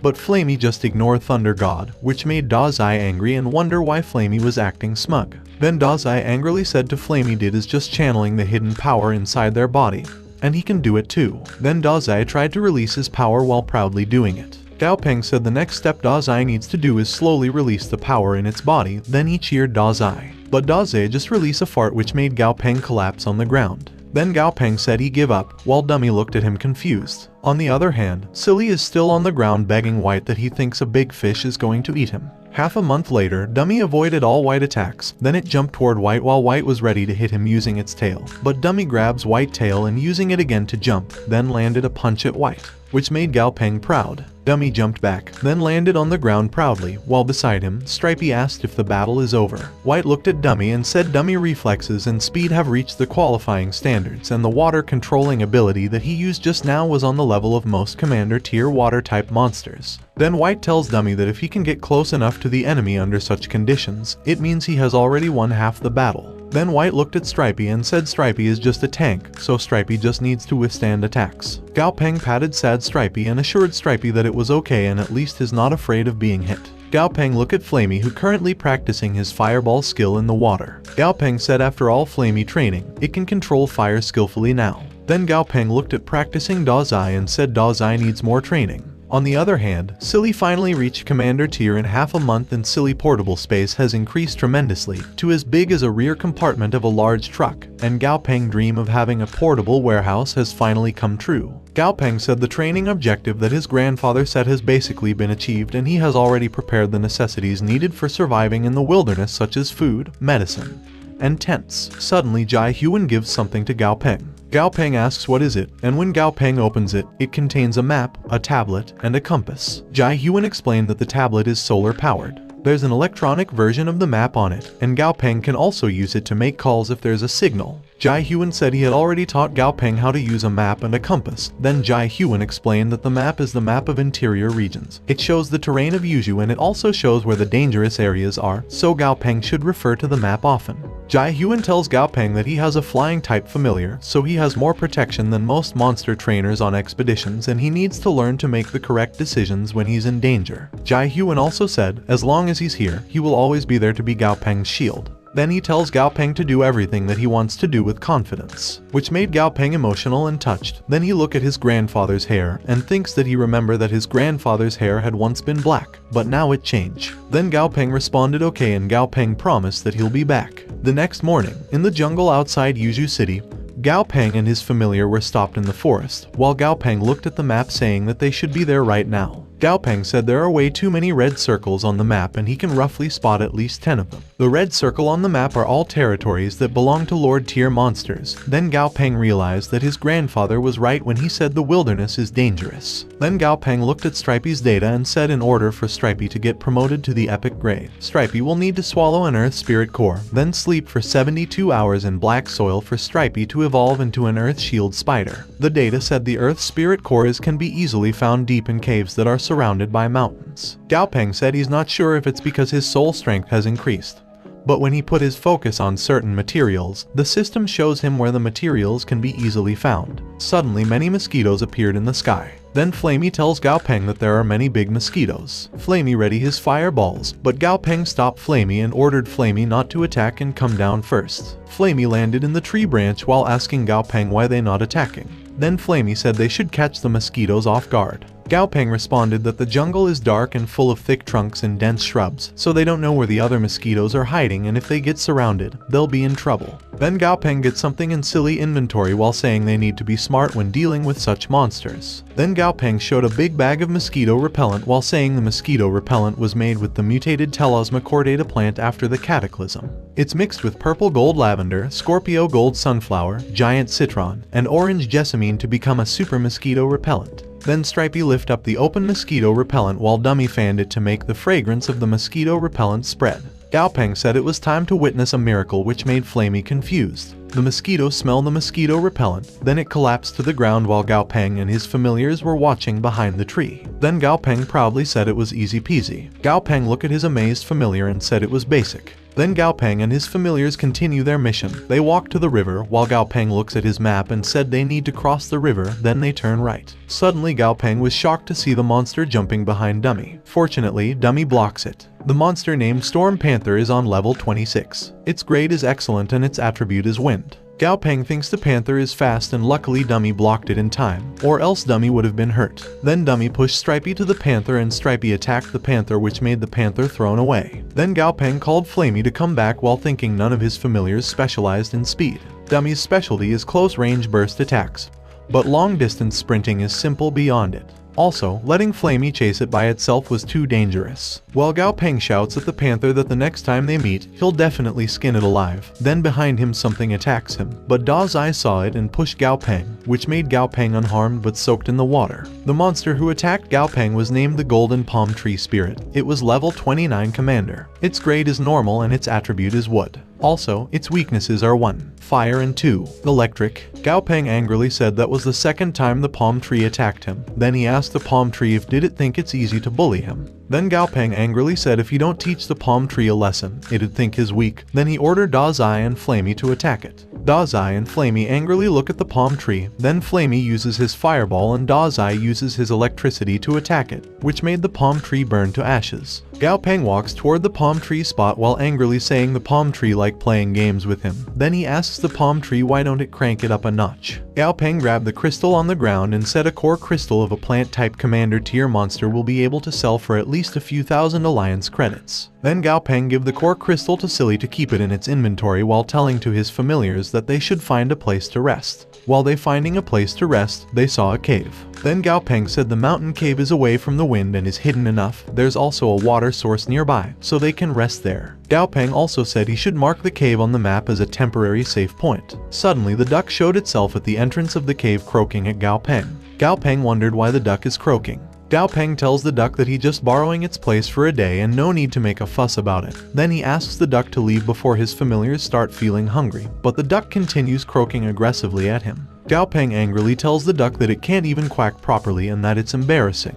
The duck wondered for a second what is croak and what is quack, then the duck started quacking. Gao Peng looked at the duck data wondering how the duck manages to survive there that long with its low level of intelligence. The duck monster named is Adamantine Duck, Mutant. It was level 10 with an epic grade, and the duck's current state is healthy but tired. The duck's special characteristic is gooey power. Its passive effect said when being attacked, it has a certain chance to enlarge its body for a certain period of time and its strength, defense, and speed will also be amplified at the same time. Gao Peng just looks at the duck and thinks that the duck is actually epic grade, then he apologizes for his rudeness. Then Gao Peng turn around and tells his familiars that they should go and they'll just try to reach their destination by today. Then Gao Peng tells the duck that it must have been hard for a mutant like him to survive that long and the next time it sees a human, he shouldn't go up to them. Otherwise, he wouldn't even know how he died. Gao Peng and his beasts continue to walk. Then Stripey tells Gao Peng that he was hungry and he wants to eat the duck. Daze also said he's hungry and wanted to eat the duck also. Gao Peng asks Daze why he's hungry when Dummy's the one carrying him around all day. Daze tells Gao Peng that Gao Peng also rides Stripey and he learned it from him. Then Flamey flies toward Gao Peng and orients Gao Peng. Gao Peng responded, "No." On the other hand, behind the tree, something is hiding. Suddenly the duck croaked at them again, and Flamey tells Gao Peng that the duck is calling him. Gao Peng asks Flamey if he can understand the duck. Flamey proudly responded that he's a level B master in bird language, leaving Gao Peng shocked. The duck ran toward Gao Peng while croaking continuously. Flamey tells Gao Peng that the duck said wait for him, big duck, and the duck thinks Gao Peng is a duck, which made Gao Peng shocked and wonder how could it because he helped corrected its quacking. Gao Peng turned around and said don't mind the duck, then Gao Peng ordered Stripey to go faster. Otherwise they'll have to spend the night in the jungle and it'll be very dangerous, while the duck is still croaking. Flamey translated the duck word and the duck said stop. Then the duck tripped its one leg and fall to the ground. The duck cried and said that the strange duck doesn't like him either, no one likes him, and his mommy and daddy don't want him either. Suddenly Gao Peng grabs him on the ground and when the duck look up it's excitedly said the big ducky which is Gao Peng didn't leave. Flamey tells Gao Peng that he thinks the silly duck was abandoned by its parents and the duck is still a child. Then Flamey asks Gao Peng if they're really going to leave the duck there. Gao Peng turned around and said fine, they will bring the duck with them while thinking since the duck is an epic grade, they're not at loss. While behind him his other beasts happily looked at the duck and assured it that they'll protect him. A few hours later, they arrived outside the Yuju City stone forest. Gao Peng saw a hole with a high chance of Earth Spirit Core emergence. Gao Peng said the Earth Spirit Core should be nearby, but the size of the hole is small that Stripey, Dummy, and Flamey won't be able to enter. Then Gao Peng look at Dazai and order it to go inside the hole and take a look.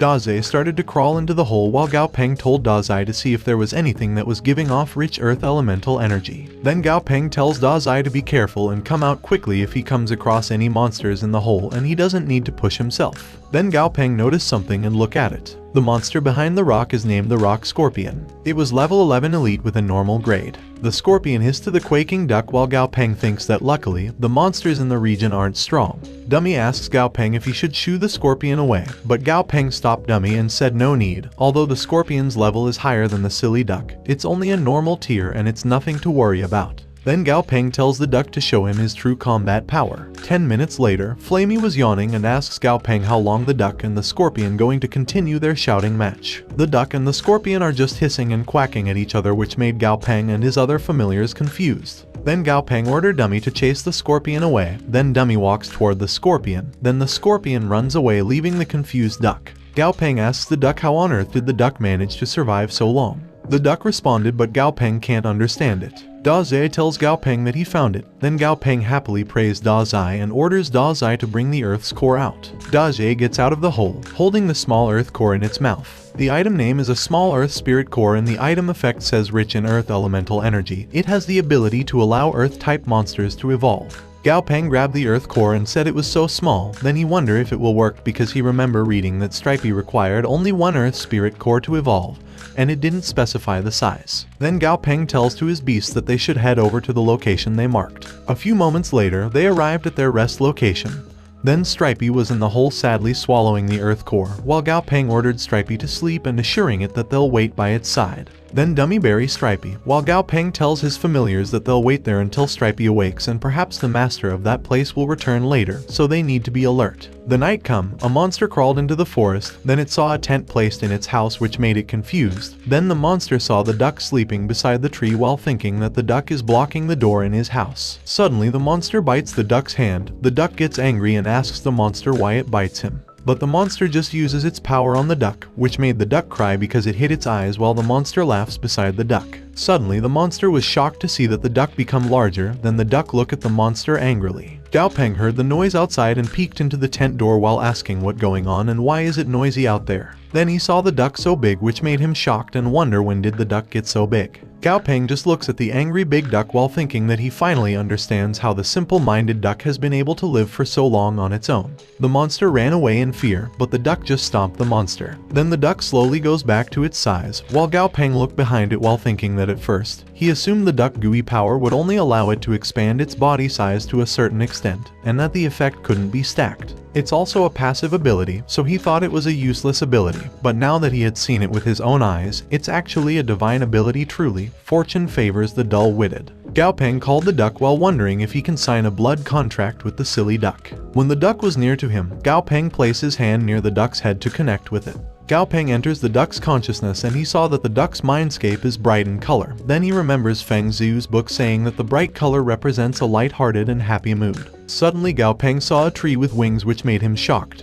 Then a flower and grass that have eyes and mouth. Gao Peng thinks the duck looks dumb and silly on the outside, but its mindscape is pretty rich. Suddenly the duck's mindscape color changing, which made Gao Peng confused and wonder why is the mood changing. Then Gao Peng saw the duck's parents talking. The duck's father asked the duck's mother if the duck is their child. The mother responded yes and said that the duck's eyes are very big. Then the father duck angrily said the duck had 5 toes and called the duck a monster. The duck looks at its toes and wonders what is a monster. Then the duck's brother proceed to eat, while the duck was sure that his brothers will leave some food for him because they were brothers. But his brothers kick him and tell him that he's not his brother. Then his brothers ask him to go away and don't come near them because he's a monster. The duck gets angry and becomes bigger, which made his brothers shake in fear and shout that he's really a monster. The duck brother cried and tell their father that his brother is bullying him. The duck father angrily shouted at the duck to go away and don't come back, while the duck mother was crying beside his father. The duck cried and asks Gao Peng why everyone hates him and why everyone calls him a monster just because he has an extra toe. Gao Peng realized that's why the duck quack sounded off, and that is why the duck followed him after he taught it how to quack like an actual duck. Gao Peng thinks being cast out by its parents made the adamantine duck especially sensitive, and give the duck some attention and it'll want to stick with him. After all, no one has ever had the patience to listen to its story until now. Then Gao Peng reaches out to the duck while telling the duck to don't ponder about it too much, and if he follows him, the duck can eat all the fish he wants. The duck called Gao Peng a strange big ducky in an appreciative way. Then the contract between Gao Peng and the duck was successfully done. Gao Peng tells the duck that now that they've signed a blood contract, he'll have to give the duck a name, and since the duck feathers are yellow, he'll call the duck Goldie, which made the duck confused. Suddenly the ground where Stripey was buried released a gold light. Then Stripey broke the ground to get out. Then Stripey showed itself in successful evolution. Stripey's new monster's name is Earth Shield Spider. It was epic grade and level 25 commander tier, and its attribute is Earth. Its skill is Earth Mastery level 2 and its state is healthy and happy. Stripey's special characteristic is Earth Spirit. It means the Earth Spirit core has replaced Stripey Heart, increasing its affinity with the Earth element and making it lose its ability to merge with other elements. Passive effect 1 is Earth Mastery level 1. Passive effect 2 is Stripey is under Earth's constant protection. As long as it is standing on solid ground, it will be able to absorb the Earth's power and form an Earth elemental around its body. The armor's defensive power is determined by Stripey Earth Mastery skill level. Gao Peng happily said Stripey successfully evolved and also gained a new skill, and their mission in the mountain is a success. Then Gao Peng decided to come back to his grandfather's villa. The next day, at Yuzhou Mansion, Gao Peng just finished showering when he noticed a piece of paper on the table. In the paper, his grandfather said the company needs him, and he tells Gao Peng to eat breakfast first before reading the documents. Gao Peng grabs the documents while saying his grandfather really likes to worry and is not a child anymore. Inside the document, Gao Peng saw some pictures of water. Gao Peng said the group of advanced divers discovered an unknown shiny object at the bottom of the Zihai Lake that drew swarms of huge carp to it. The system said the item's name is Forbidden Magic Stone Water, which made Gao Peng think the ingredients that he mentioned to his grandfather yesterday to evolve Goldie has been found. The Forbidden Magic Stone is one of the ingredients required for the adamantine duck to evolve into a forbidden adamantine duck. Gao Peng carefully looks at the picture while thinking he needs to get his hands on that forbidden magic stone, and once Goldie reaches the legendary grade, Goldie will be able to awaken a second skill. Suddenly, the advanced device on the table ring. Gao Peng answers it. Then his grandfather asks him if he has looked at the documents and if the ingredients he's looking for is the one in the documents. Gao Peng responded yes and thanked his grandfather. Jai Huan said he'll send someone to retrieve it for Gao Peng, and Gao Peng should just stay at home. Then Jai Huan said he have another meeting and he'll going to hang up. Jai Huan hung up, leaving Gao Peng confused if it was just like that. Gao Peng thinks he should be the one out there fighting a battle of wits and brawn with the dangerous monsters in the wild in order to obtain the prize, and make an enemy with some rich brat that's aiming for the same prize too, and he said the situation right now isn't what he expected at all. Then Gao Peng smiled while wondering why he's so happy about the situation. Meanwhile, at Zihai Lake, many boats are coming toward where the forbidden magic stone. One boat group complained because there are so many carps in the lake. Then the captain of that boat said the Black Gate group is offering 300 million alliance dollars and 3 commander tier monster core crystals for their mission. Then he asked his people if they think the mission would be easy. Then the captain tells his people to relax because there are many teams also aiming for the prizes and they just need to hold out till the end. One man asks his captain why don't they turn back, because even if they might be able to pull the prize out from the bottom of the lake, they might not make it out alive unless they have a flying type familiar. Suddenly one man pointed to something and said he don't think a flying familiar will be of much use. Then he called his captain to look. The captain looks in the direction the man pointing. Then the captain is shocked to see the Golden Goose King flying toward their direction. The captain immediately orders his people to retreat while saying if the other team wants the money, they should let them have it and they're leaving. On the other hand, in the depth of Zihai Lake, one fish was near to the forbidden magic stone. The fish look at the stone while saying that the forbidden magic stone feels so peculiar, and the fish wonder if that is the fate her mom was talking about. The fish said she heard her mom was able to become extremely powerful because her mom ate a very peculiar fruit.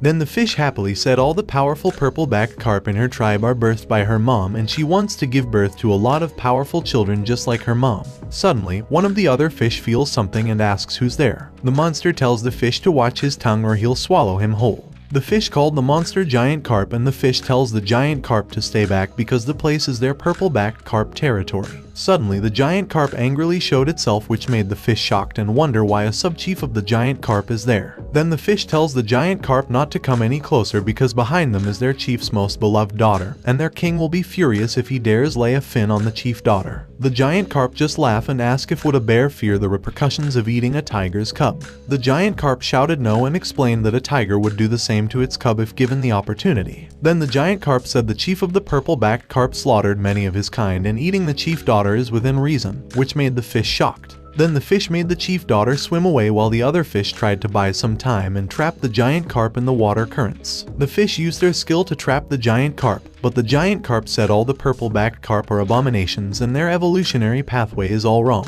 The giant carp uses his skill while saying brute strength is the only thing that matters. The other fish got killed. Then the giant carp swam toward the forbidden magic stone and grabbed the stone using its mouth. On the other hand, the Golden Goose King said the glowing stone has disappeared. Then one of the Golden Goose Kings wrapped up its wings to its body, then launched toward the water to grab the giant carp while telling the giant carp not to dare to swim and hand the stone over. The giant carp attacked the leg of the Golden Goose King using its tail, which made the giant carp free. Then the giant carp swam fast, leaving the injured Golden Goose Kings. The man in the boat angrily orders his people to go after the giant carp.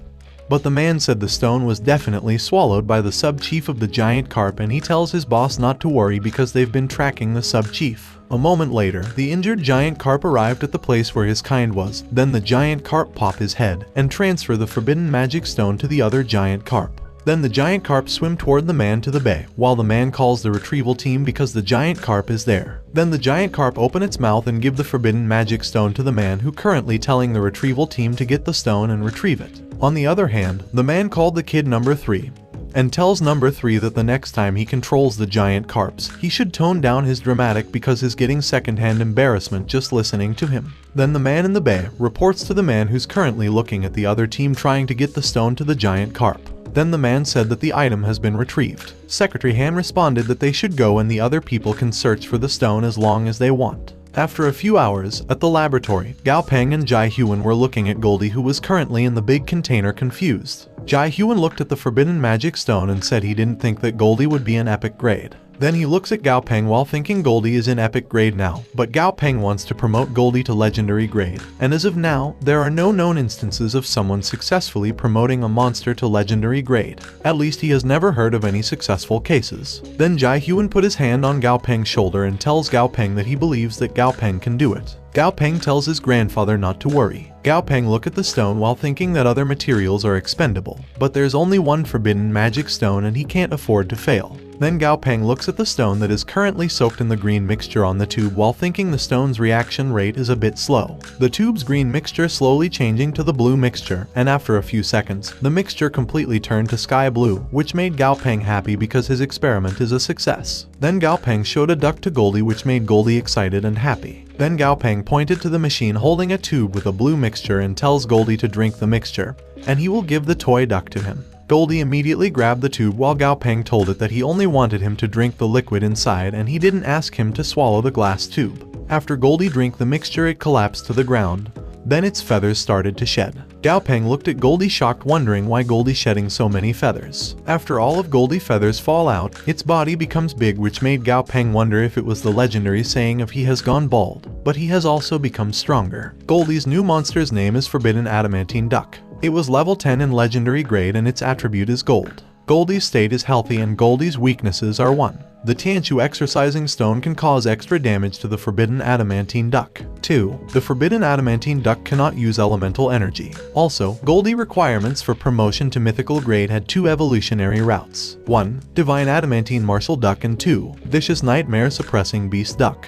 While Gao Peng looking at Goldie's data, he found out that the next grade after legendary is mythical and the ingredients needed are extraterrestrial starburst iron, star core magic stone, and more. Gao Peng thinks just looking at where the ingredients originate from is giving him a headache. Whether it's possible to acquire the ingredients on Earth is one problem. Then Gao Peng clicked his tablet and decided that he will show the result to his grandfather first. Jai Huan looked at Goldie in shock and said Gao Peng actually made Goldie a legendary grade and his grandson has achieved something that no one else on Earth has achieved. Then Jai Huan looked at Gao Peng and tells him that they'll keep the experiment between him and Gao Peng and he will tell the public that the duck was already a legendary grade monster when Gao Peng got it. Gao Peng tried to tell his secret to his grandfather, but Jai Huan just said he knows Gao Peng has a little secret and he doesn't need to share it with him and is lazy to hear it too. Then Jai Huan started to walk away while saying that he will hand Gao Peng the responsibility of promoting his familiars. Gao Peng is in tear of joy, said only his grandfather would unconditionally trust him like that. A few moments later, Goldie slowly opened his eyes and saw Gao Peng.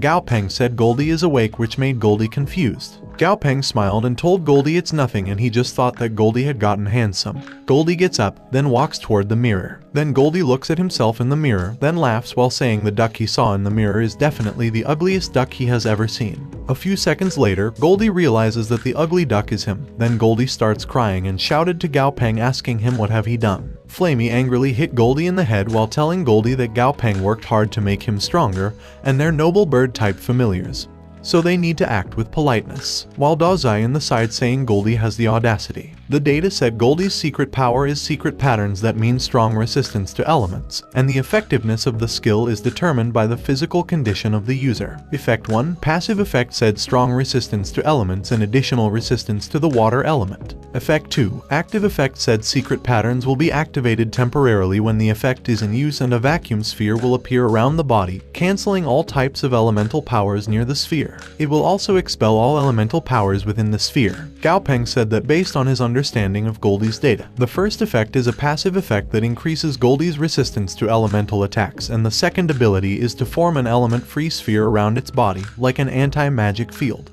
Then he looked at the crying Goldie with a lump in its head while thinking of a bald duck that is immune to elemental attacks and grows stronger the more it gets hit. A few days later, at the Yuzhou University branch campus college town, Gao Peng happily arrived and said he was finally in Yuzhou University. Then he saw Moi talking to the man and he wondered if Moi also came to Yuzhou University. Then Gao Peng looked at the university gate while thinking that he should go register himself first. Gao Peng walked inside the university while thinking that the registration for the monster trainer major should be around there. Suddenly the man beside the table and 3 people ask if he's a freshman and if his major is a monster trainer or monster breeder. Gao Peng responded monster trainer. The man said he thought Gao Peng would be a monster breeder with how polite looking Gao Peng is. The girl beside the man said monster trainers are everywhere now. Unless the man goes out to the wilderness and enter the fray, it would be hard to find a job. Gao Peng walked toward the table while thinking the man's changed attitude is quite obvious and he guessed monster breeders are more welcome. The man at the table tells Gao Peng that he can register there, then he asks if Gao Peng brings his examination admission ticket.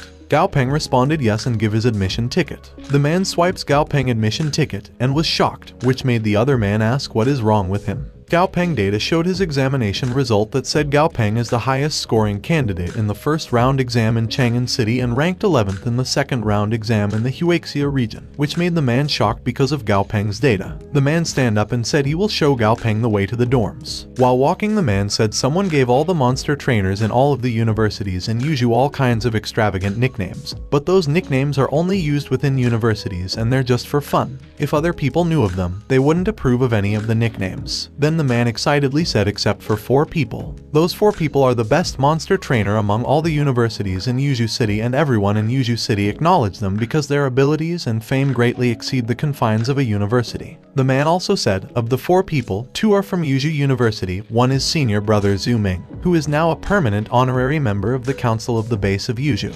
The other one is senior sister Lin Xinrui, who's a world huntress. Lin is not in Yuju most of the time, though most of the areas around Yuju were explored by her. Finally, they arrived at the student dorm. Gao Peng said the place looks quite luxurious. The man responded that the place has all single bedrooms, 1 student per room, and although there isn't a lot of space inside, the place is well furnished, and they all have air conditioning and a fridge. The place was donated by the chairman of Yuju University named Mr. Jai. Gao Peng asks who is Mr. Jai. The man pointed to the statue and said it was Mr. Jai's statue. The man explained Mr. Jai is the director of the Southern Sky Group, and the chairman's full name is Jai Hyun, but the students call Jai Hyun Mr. Jai. Mr. Jai is Yuju City's protector. Yuju City has been invaded quite a few times by dangerous monsters, but they were all pushed back by Jai Hyun. Yuju City doesn't have a good geological position and they're surrounded by mountains, and ever since the cataclysm, there have been a lot of monsters. If it weren't for Jai Hyun, they definitely wouldn't have been able to live as peacefully as they do now. Gao Peng thinks his grandfather really contributed a lot. Meanwhile, outside Yuju City, 4 people were walking in the forest. Suddenly the captain stopped her team, which made the man behind her shocked and asked what was wrong. Then the captain looks at his beast named Bebe, who currently shaking in fear. The captain wonders why Bebe is acting a bit weird, and she knows that there was only one time when Bebe acted like that before, and that's when a Lord tier monster had flown above their heads. Suddenly the forest shake uncontrollably, which made the captain panic and wonder what's happening.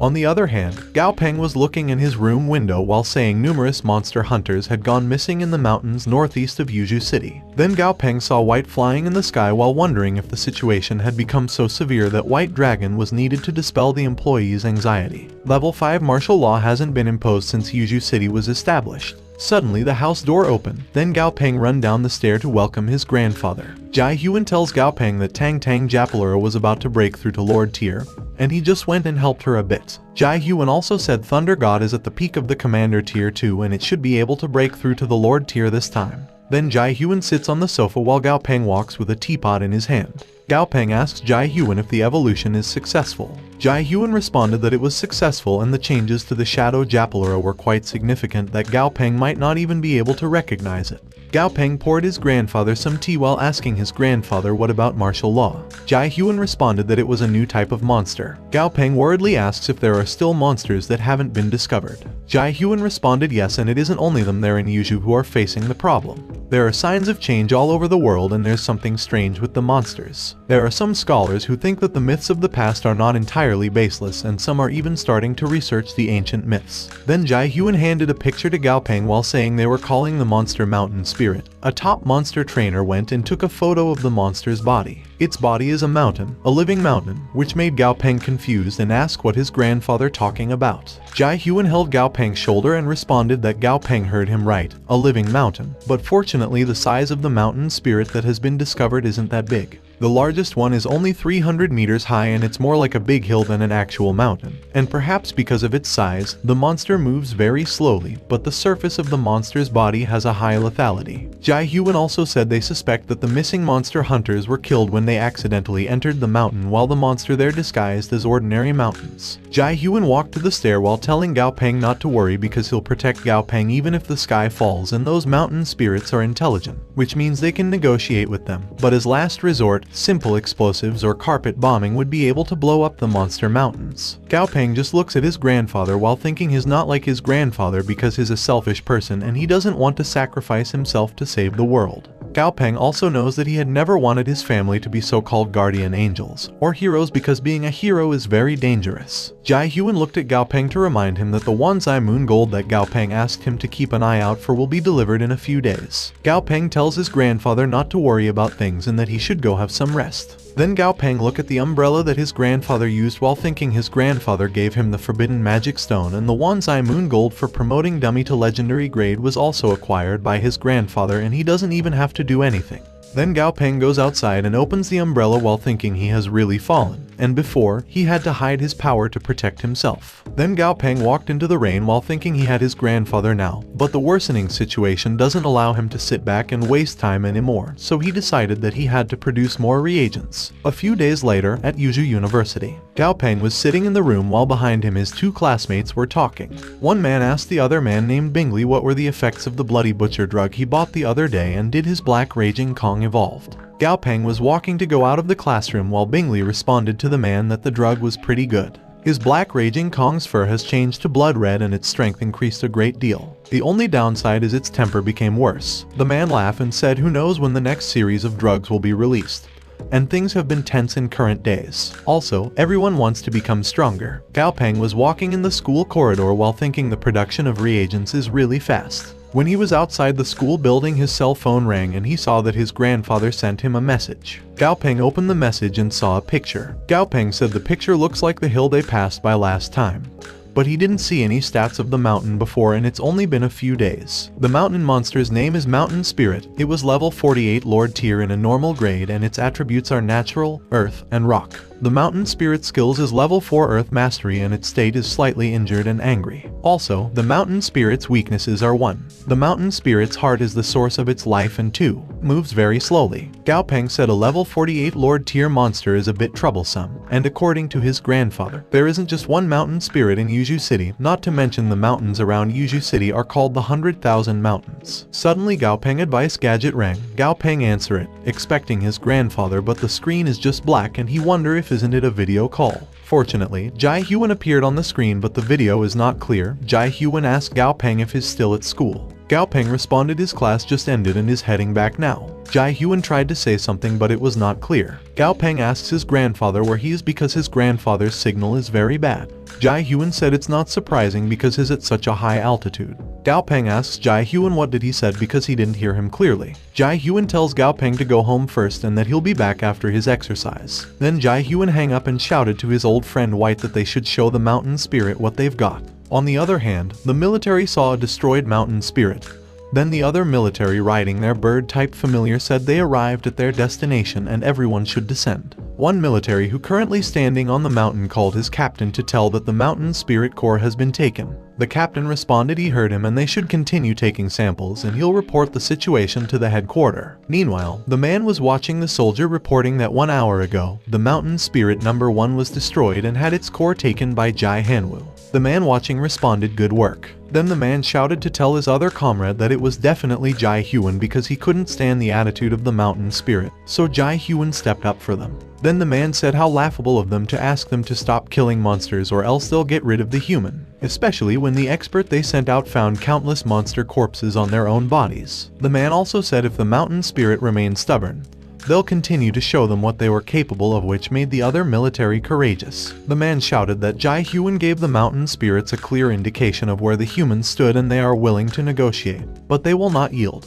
The man said that is their bottom line, and Jai Huan acted as the humans' representative when he delivered his punch to the mountain spirits. Then the man orders his comrades to continue sending their people out there because they must show to the mountain spirits who are in charge there. Meanwhile, in Southern Sky No. 2 open air test site, the man tells Jai Huan that regarding to the mountain spirit Jai Huan defeated, the sampling works have been completed, and they will soon receive the results from the laboratory. The man also thanked Jai Huan because the military said they'd managed to establish a temporary peace treaty. Jai Huan stopped the man from talking and said once they gain consciousness and become sentient, they realize they possess great strength and they could easily destroy the lives of everything that lives near them, and they think they're all powerful and that they're the lords of the mountains. Jai Huan also said that's why even though the mountain spirits possess intelligence, communication may not be possible. Only when the mountain spirits realize that their compatriots have fallen and that the mountain spirits are not invincible will they have room for negotiations. Then Jai Huan said when facing a monster, sometimes fists are more effective than words, which made the man proud of Jai Huan. The man pointed to the bird and called Jai Hyun to look while explaining that it was the Royal Mountain Wolf Bird Army they trained, and the Wolf Bird Army met their required standards. Then the man whistles to call the bird. The bird flies toward them while the man explains that it was the leader and its strength is much greater than the other Royal Mountain Wolf birds. Also, it's able to augment the entire Royal Mountain Wolf Bird Army. Jai Hyun ordered the man to test the Royal Mountain Wolf Bird's combat effectiveness, which made the man follow. The man opens a cage while explaining that the strength of the Royal Mountain Wolf birds is absolutely beyond imagination, and he said he really wants to meet the person who created the royal reagent. The boar come out of the cage while the man explained that it was a commander tier swine type monster. Under normal circumstances, mountain wolf birds would never attack a monster of that level unless they outnumbered it at a ratio of at least 10,000 to 1 or if the birds were starving. Then the leader of the Royal Mountain Wolf bird screamed, which made the other Royal Mountain Wolf birds fly toward the boar. Then the birds attacked and bites the boar. The man excitedly said that isn't even the bird's limit, and if the Royal Mountain Wolf birds continue to take the royal reagents, the bird's strength will continue to advance further. The man also said the person who invented the royal reagent is a genius. Jai Hyun responded that it was not bad and that they should keep up the good work. Jai Hyun looks at the lake while proudly thinking that his grandson is a genius and he had already sent the materials over to Gao Peng. Jai Hyun thinks Gao Peng should have started experimenting by now. On the other hand, Gao Peng was painting a circle on the ground, while confused dummy was inside of the hole in the center of the circle with some skeleton. Gao Peng said it's finally finished, but he thinks the setup is way too ominous. Then Gao Peng orders Silly, who is currently afraid, to hand him the box containing the Wanzai Moon Gold. Gao Peng grabbed the Wanzai Moon Gold while Silly was behind him shaking in fear. Gao Peng said as expected of super rare materials, his whole body feels cool just by holding it. Then Gao Peng throws it to Dummy while ordering Dummy to swallow it. Dummy swallow the Wanzai Moon Gold. Then Dummy release a strong blue aura which made Gao Peng blinded by the light and Silly shocked. Suddenly a white bone steel appeared at the place where Dummy was previously in. Then Gao Peng saw a shadow beside Silly, who was currently collapsed in fear. Then he saw many shadows in the other part of the place too, looking at the white bone steel. Then the shadows go to the steel and Gao Peng noticed that the spirits look like they were worshipping their king. Suddenly Dummy hand come out from inside the ground. Then Dummy showed itself while the data system said that Dummy Skeleton Tyrant evolution was successful. Dummy's new monster's name is Skeleton Tyrant. It was level 30 in legendary grade and its monster skills are Bone Hardened level 2 and Control of the Undead level 1. Gao Peng thinks Dummy's level has gone up a lot along with the increase in grade, and its level has increased by 4. Dummy's special characteristic is Blood Thread Heart. Effect 1. Passive skill set uses a certain amount of blood threads to form a blood thread heart. When possessing a blood thread heart, the quality of all physical capabilities will be increased, and the passive effect is lost when the blood thread heart is destroyed. Effect 2. Activating the blood thread heart can trigger heartbeat resonance, which can be used to control the heartbeat of others in such a manner. Flame of the Undead. Effect 1. Active skill set inserting the flame of the undead into an intact corpse will resurrect it and transform it into a bone type undead, with strength proportional to how powerful it was while alive. But the resurrected undead cannot exceed the level of the Skeleton Tyrant. Effect 2. Undead resurrected by the flame of the undead can continue to grow, but cannot exceed the level of the Skeleton Tyrant, and the Skeleton Tyrant can absorb the resurrected undead for its own growth. Also, Dummy weakness is light type. While looking at Dummy data, Gao Peng thinks from the evolution pathway, Dummy gained a new skill. Flame of the Undead seems to be a type of summoning ability, except that it also has its limitations. A corpse is required or the ability will be useless, but the second skill effect, being able to absorb the energy of the resurrected undead for its own use, is indeed living up to the name of Tyrant. Daze asks Dummy why did Dummy become like that. Gao Peng happily looks at his beasts, while thinking before evolving. Daze had to use all his strength for its mandibles to leave a mark on Dummy's bone, and Gao Peng said he don't know if Dummy's defenses have improved after the evolution, so the best way to test it out is to try. Then Gao Peng orders Daze to give Dummy's thigh bone a good bite. Daze fearfully responded that there was no need for him to bite Dummy, but Gao Peng tells Daze that even though Daze and Dummy have become closer, Dummy's aura after its promotion still scares him. Daze shouted that he's not scared. Then Daze bites Dummy thigh, which made one of Daze's teeth falls out. Gao Peng, Dummy, Silly, and Daze look at Daze's teeth on the ground in silence for a moment. Then Daze cried and run while saying everyone has become stronger except him and he can't protect Gao Peng anymore. Dummy looks at Gao Peng and tells Gao Peng that he'll go after Daze. Gao Peng said epic grade Stripey, epic grade Flamey, legendary grade Dummy, and legendary grade Goldie. Only Silly is still in the same grade as Daze.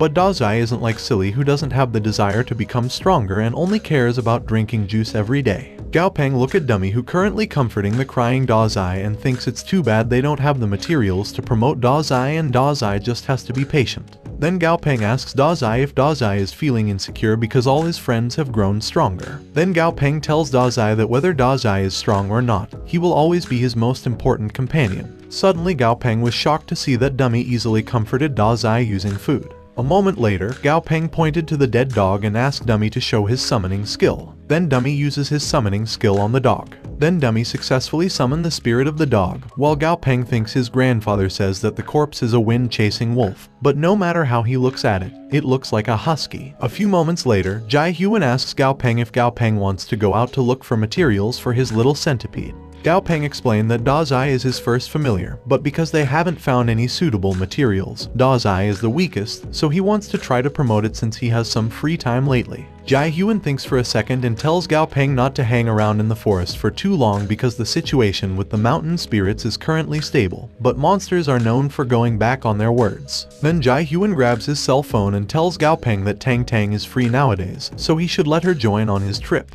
Gao Peng tried to refuse, but his grandfather turned around and called Tang Tang, leaving Gao Peng to wonder why his grandfather always treated him like a kid. A moment later, Jai Hyun, Gao Peng, and his beasts are looking at the sky. Then Jai Hyun said she is there. Tang Tang Bird and Japalura landed on the ground. Japalura's new monster's name is Phantom Japalura. It was level 41 Lord tier in excellent grade, and its skill are Hardened Scales level 3. And Heightened Dynamic Vision level 1. Japalura's special characteristic is Shadow Assassin. Passive effect 1 said when it is still or moving slowly, it will blend in with its surroundings perfectly by matching both color and body temperature to its surroundings. Passive effect 2 said its special skin allows it to absorb sound as well as vibrations, allowing it to move silently and remain almost undetectable. Gao Peng said Japalura is just like a giant dragon from Western mythology. On the other hand, Goldie was looking at Tang Tang Bird in amazed and said it's so cool.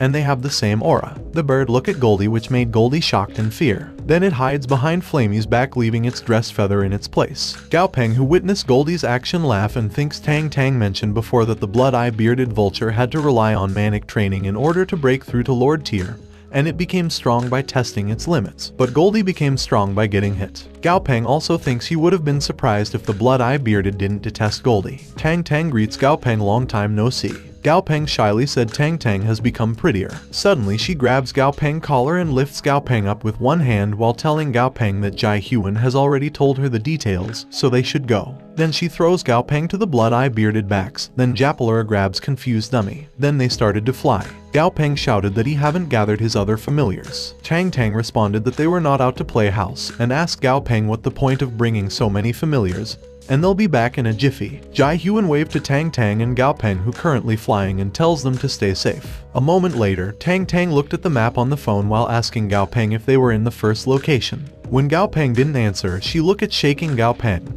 Then Gao Peng responded that she was correct, and Gao Peng said last time he had to run around the jungle for a few days to finally reach his destination, but it only took her half an hour. Tang Tang walks toward the lake while asking Gao Peng if someone discovers lightning moths around the lake. Gao Peng responded that lightning moths like to live in damp and dark environments, and there has to be an abundant source of electricity close by. Then Gao Peng scratched his head, while wondering where should they start searching, and he knew he should have brought Dazai along because Dazai is an electric-type monster, so it'd be more sensitive to the presence of electric elements. Then Gao Peng looked at Dummy. Dummy understands Gao Peng.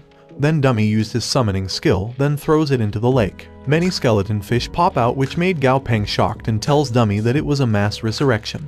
Dummy tells Gao Peng that the soul skeleton fishes can help him find whatever he's looking for. Gao Peng tells Dummy to order the soul fishes to pick up anything from the bottom of the lake that has a high concentration of spiritual energy, since Silly's portable space is quite big. Tang Tang elbowed Gao Peng while asking Gao Peng if his little skeleton can resurrect monsters. Gao Peng responded yes and said it was Dummy's new skill. Tang Tang said it was a pretty useful skill. Then she asked if Dummy isn't already on the close combat evolutionary path, and why Dummy obtain a summoning type skill because it's not good to have such a jumbled skill set. Gao Peng responded that he hadn't thought about it back then, since promoting a familiar to legendary grade is once in a lifetime opportunity, and he wasn't in a position to be picky. Tang Tang tells Gao Peng that he had a good mentality, and Gao Peng is right because reaching a legendary grade is more important. Only think about the less important things once he becomes stronger. As a legendary grade monster, Dummy power also has to be legendary level. There are no limits to Dummy's Flame of the Undead skill, meaning it could even bring about a zombie apocalypse if it wanted to, and just the skill itself proves that Dummy is indeed legendary grade.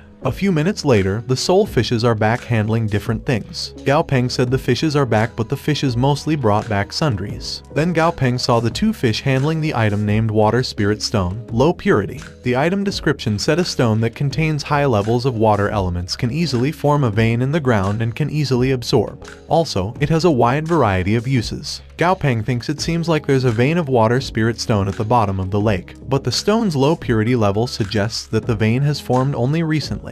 Then Gao Peng tells Dummy that it looks like there's nothing else in the lake, so Dummy should let his little friends rest, but the discovery of the vein of the water spirit stone is indeed surprising. Then Dummy get his summoning skill back, which made Dummy level increase to level 31. Gao Peng was shocked to see Dummy increase to level 31, and wonder if absorbing the energy of resurrected skeletons is that effective. Suddenly the forest ground shake. Tang Tang said there was a mountain spirit nearby. Then she throws Gao Peng again to the back of the Blood-Eye Bearded. Then they fly away. While flying, Gao Peng saw the mountain spirit behind them and said he didn't feel anything when the mountain spirit is dead, but he wonders why the mountain spirit looks so scary now that it has consciousness. Gao Peng also said he bet those with weaker hearts would have a nervous breakdown right away, though he too immediately ran away at the sight of the mountain spirits. The mountain spirit said humans. Then Gao Peng tells Tang Tang that he thinks the mountain spirit is calling them, but she didn't hear Gao Peng and asked what did he say. Gao Peng pointed to the mountain spirit and said he thinks the mountain spirit said it wants to bargain.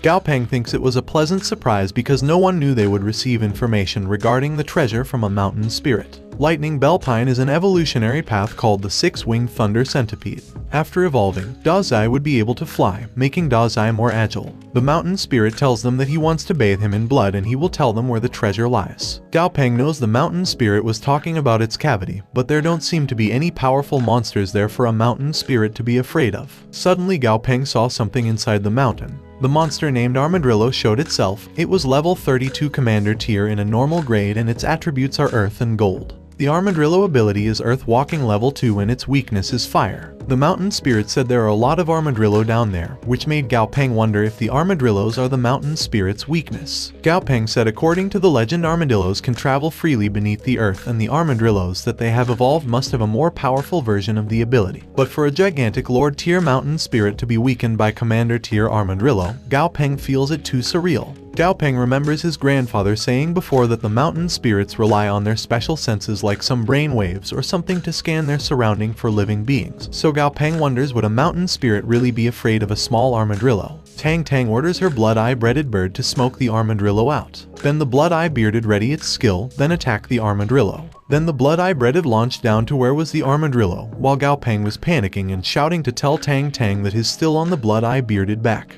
The Blood-Eye Breaded grabbed the armadillo, then drop it into the hand of the mountain spirit. The mountain spirit slowly closed its hand and crushed the armadillo. Tang Tang tells the mountain spirit that she given the armadillo to him. Then she asked the mountain spirit if it can tell where they can find a lightning bell pine.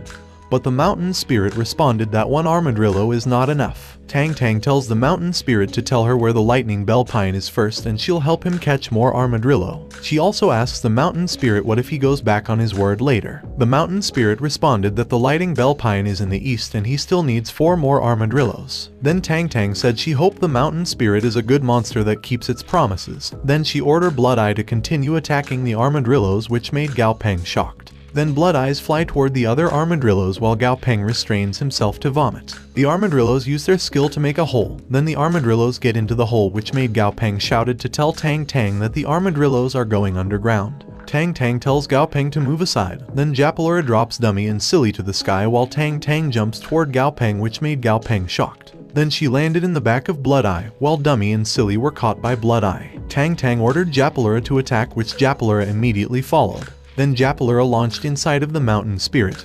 Then throw out the armadillos one by one. Gao Peng saw one armadillo had 3 heads and he thinks even a commander 3-headed armadillo couldn't escape from a very brutal Japalura. Then Tang Tang asks the mountain spirit if it can tell them the complete location of the lightning bell pine. The mountain spirit responded that the thing they were looking for is on a cliff 5 mountains away to the east. Tang Tang tells the mountain spirit that his better not be lying. Then she orders Japalura to go to the Lightning Bell Pine location and search for it. While the mountain spirits responded that the mountain spirits never lie, which made Gao Peng and Tang Tang laugh sarcastically. 10 minutes later, Gao Peng saw Japalura flying back to them and tells Tang Tang that Japalura is back. Japalura arrives while holding a tree of Lightning Bell Pine. She looked at Gao Peng to ask if it was the materials he needed. Gao Peng responded yes, then Tang Tang, Gao Peng, and their familiar started to fly away, while she tells the mountain spirit that it was a pleasure doing business with it. While flying to go home, Tang Tang said the mountain spirit should be at least a lord tier. Then she asked why would the mountain spirit crave the commander tier armadillo's meat. Gao Peng responded he's not sure and that maybe there's something in the armadillo's meat that helps the mountain spirits evolve. Or maybe there's something that affects the mountain spirit buried in the ground where the armadillos live. On the surface, the mountain spirit wanted them to catch the armadillos to satisfy its hunger, but perhaps the mountain spirit just wanted them to get rid of the armadillos to whatever is buried in the ground all for itself. Tang Tang laughs and tells Gao Peng that they haven't met in so long and Gao Peng is already thinking like a wily old fox. Then she asks Gao Peng why don't they take the thing that the mountain spirit hiding for themselves. Gao Peng responded that it was all just a guess, beside, they got what they came for and they shouldn't be too greedy, but Gao Peng knows there was always a next time. A few moments later, in the industrial area outside Yuju City,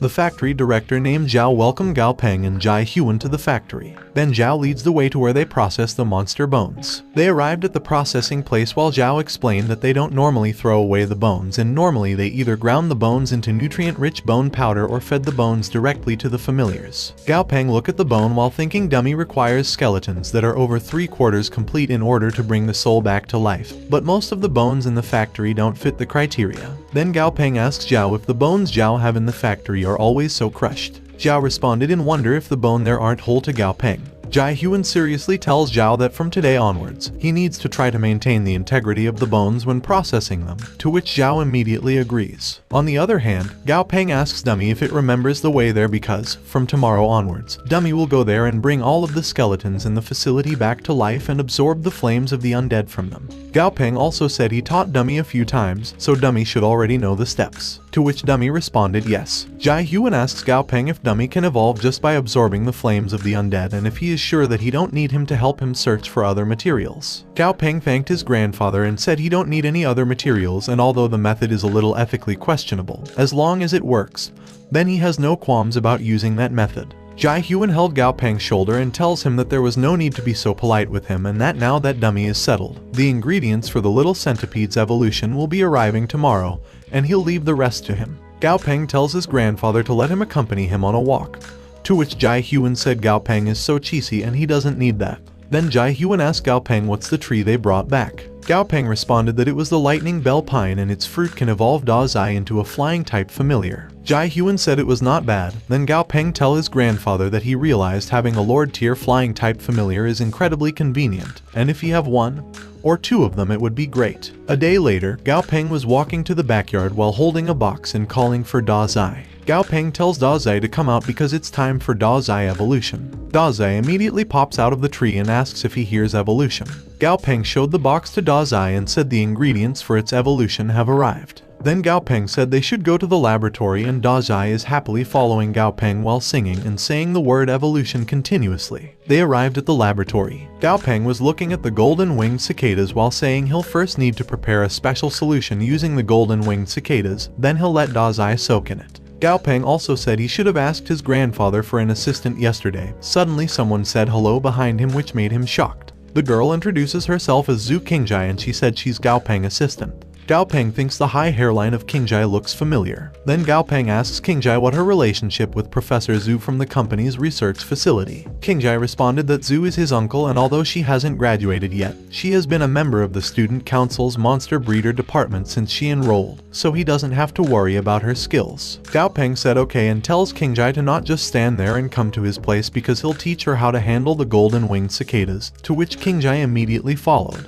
When Qingjai was near, Gao Peng held one of the golden-winged cicada and a knife on the table. Then Gao Peng showed and explained that first, Qingjai need to pierce the head with a hammer, then use a knife. She has to be quick, steady, and precise when she pierces the golden-winged cicada and importantly she shouldn't hesitate. otherwise it will struggle and damage its wings. Gao Peng also said when Qingjai takes off the golden-winged cicada wings, she shouldn't rush and it's okay to be a little slow because she needs to find the golden-winged cicada joints and use the knife to gently detach it. Then Gao Peng showed the wing to Qingjai while saying she can detach a complete wing that way and she should give it a try, while Qingjai is clapping and Da Zai is secretly eating the gold-winged cicada in the side. Qingjai tries the process while Gao Peng is looking at her. He wonders if she's his researcher Zhu's niece, so that means Qingjai's dad and uncle are both key executives of the Southern Sky Group. Gao Peng also thinks most of the things that happen in his laboratory are classified, so his grandfather surely sent over someone trustworthy. Then Qingjai happily tells Gao Peng that she did it, to which Gao Peng thinks the more he sees, the more Qingjai looks like a silly girl who just has a smart face, while Da Zai is secretly grabbing the golden-winged cicada in the side. A few moments later, Qingjai presents all the wings she detaches and tells Gao Peng that she's finished. Gao Peng seriously looked at the wings, which made Qingjai nervous. Then Gao Peng said she was not bad and she passed, which made Qingjai and Da Zai happy and high-five. Then Gao Peng tells Qingjai that since she's done, she can go now, which made Qingjai confused and shocked. But Gao Peng just throws Qingjai out of the laboratory. Then Gao Peng stretches his hand while saying he will begin. Gao Peng put the wings into the big tube with a green mixture and add the fruit of the lightning bell pine. Then the solution is ready. Gao Peng ordered Da Zai to jump in the solution. Da Zai immediately and excitedly jumps into the tube with a solution. On the other hand, outside the laboratory, Qingjai was shocked to feel the laboratory shake and saw thunder inside the laboratory. Then Qingjai angrily said she wished that Gao Peng, who is a heartless and ungrateful bastard, gets struck by lightning. On the other hand, inside the laboratory, Gao Peng shouted that Da Zai evolution is a success while he was looking at Da Zai behind the fog. Da Zai's new monster name is a 6-winged thunder centipede. It was level 28 in epic grade and its attribute is electric. Its ability is Thunder Mastery level 2 and its weakness said its heart lies in its 7th body segment, and hitting it there will render its whole body limp and numb. Da Zai's special characteristic is Thunder Wings. Effect 1 passive effect said increases its flying speed and wing beat frequency to the point that it can affect its enemy's senses by producing a thunderous noise with its wings. The effect of said noise is dependent on its wing beat frequency. Effect 2 passive effect said the Thunder Wings effect will gradually strengthen all of the monster's wings. At first, it will only have one pair of Thunder Wings, but all its wings will be transformed into Thunder Wings later on, and that process is irreversible. Thunder Wings are sturdier and sharper than normal wings. Also, Da Zai's possible legendary evolution pathways are 1. Dragonblood Evolution, 2. Strom Evolution, 3. Darkness Evolution, and 4. Ancestral Evolution. Gao Peng tells Da Zai that he looks good. Da Zai proudly responded that now is Gao Peng's strongest familiar. Then Gao Peng said Dummy should have arrived at the slaughterhouse by now and he wonder how it was going. Meanwhile, at the factory, Dummy summoning the soul of the undead, then many different souls of monsters pop out. On the other hand, in the surveillance room, Zhao turns off the computer and tells the man watching the CCTV to pretend that he didn't see anything today. Then Zhao orders the man to delete that footage, and from now on, he needs to turn off the cameras every time Dummy is inside the slaughterhouse, to which the man immediately agrees. On the other hand, Dummy raises his hand and absorbs all the souls of the monsters there, then Dummy smiled while his body absorbs the souls. After Dummy fully absorbed the souls, he pressed the machine in the wall. Then the factory worker tells his workmate to hurry and send down the next batch of the bones. His workmate tried to stop the man, but the man tells to not ask questions and just do what has been told. Meanwhile, in Yuzhou University, Gao Peng was walking outside the school building while thinking Da Zai's level is 28 now and Dummy has increased by 2 levels after coming back from the slaughterhouse. So Dummy is now level 33. At that rate, Dummy should be able to reach Lord Tier before the World Youth Trainer Championships. Suddenly someone called Gao Peng and asked if he had time. Gao Peng saw Jun Moi while wondering when did Moi get there because Moi scared him. Moi tells Gao Peng that the Students' Association just discovered a new type of monster. Then she asks Gao Peng if he wants to come and take a look at it. Gao Peng responded that he's interested. Then he asked Moi if it would be alright for non-members to come. Moi responded that the commission is from one of the seniors at their university, and the Students' Association is just helping those seniors to find trainers who can help. Gao Peng said then it won't be a problem if he come. Then Gao Peng turned around to Moi and he tells Moi to lead the way. But Moi looked at him confused and pointed in the other direction, then said this is the way. A few minutes later, in a buffet restaurant near Yuzhou University, Gao Peng and Moi were looking at the one depressed man and the 2 other men talking at the table. Gao Peng whispered to ask Moi if the depressed man is the one who made the discovery. Then Gao Peng said the man looks very haggard. Moi responded that she was also dragged there by someone else, and she tells Gao Peng that they should hear what the man has to say first. The other man stand up and said the man's name is Senior Lai Yu, who graduated from Yuzhou University. The man beside Lai Yu tells Lai Yu that everyone have arrived now. Then the man asks Lai Yu to tell them the situation. Lai Yu said it's been a month now and is too afraid to go back home at night. Lai Yu said he hadn't paid attention to it when he first heard the weird bickering, and Lai Yu said he was even interested to listen to it. The bickering continued for a few days until he finally remembered that he's living on the top floor, and there was no one living above his floor. Lai Yu said he went to check with his earthen golden retriever, and he could still hear the intense bickering from behind the door to the rooftop.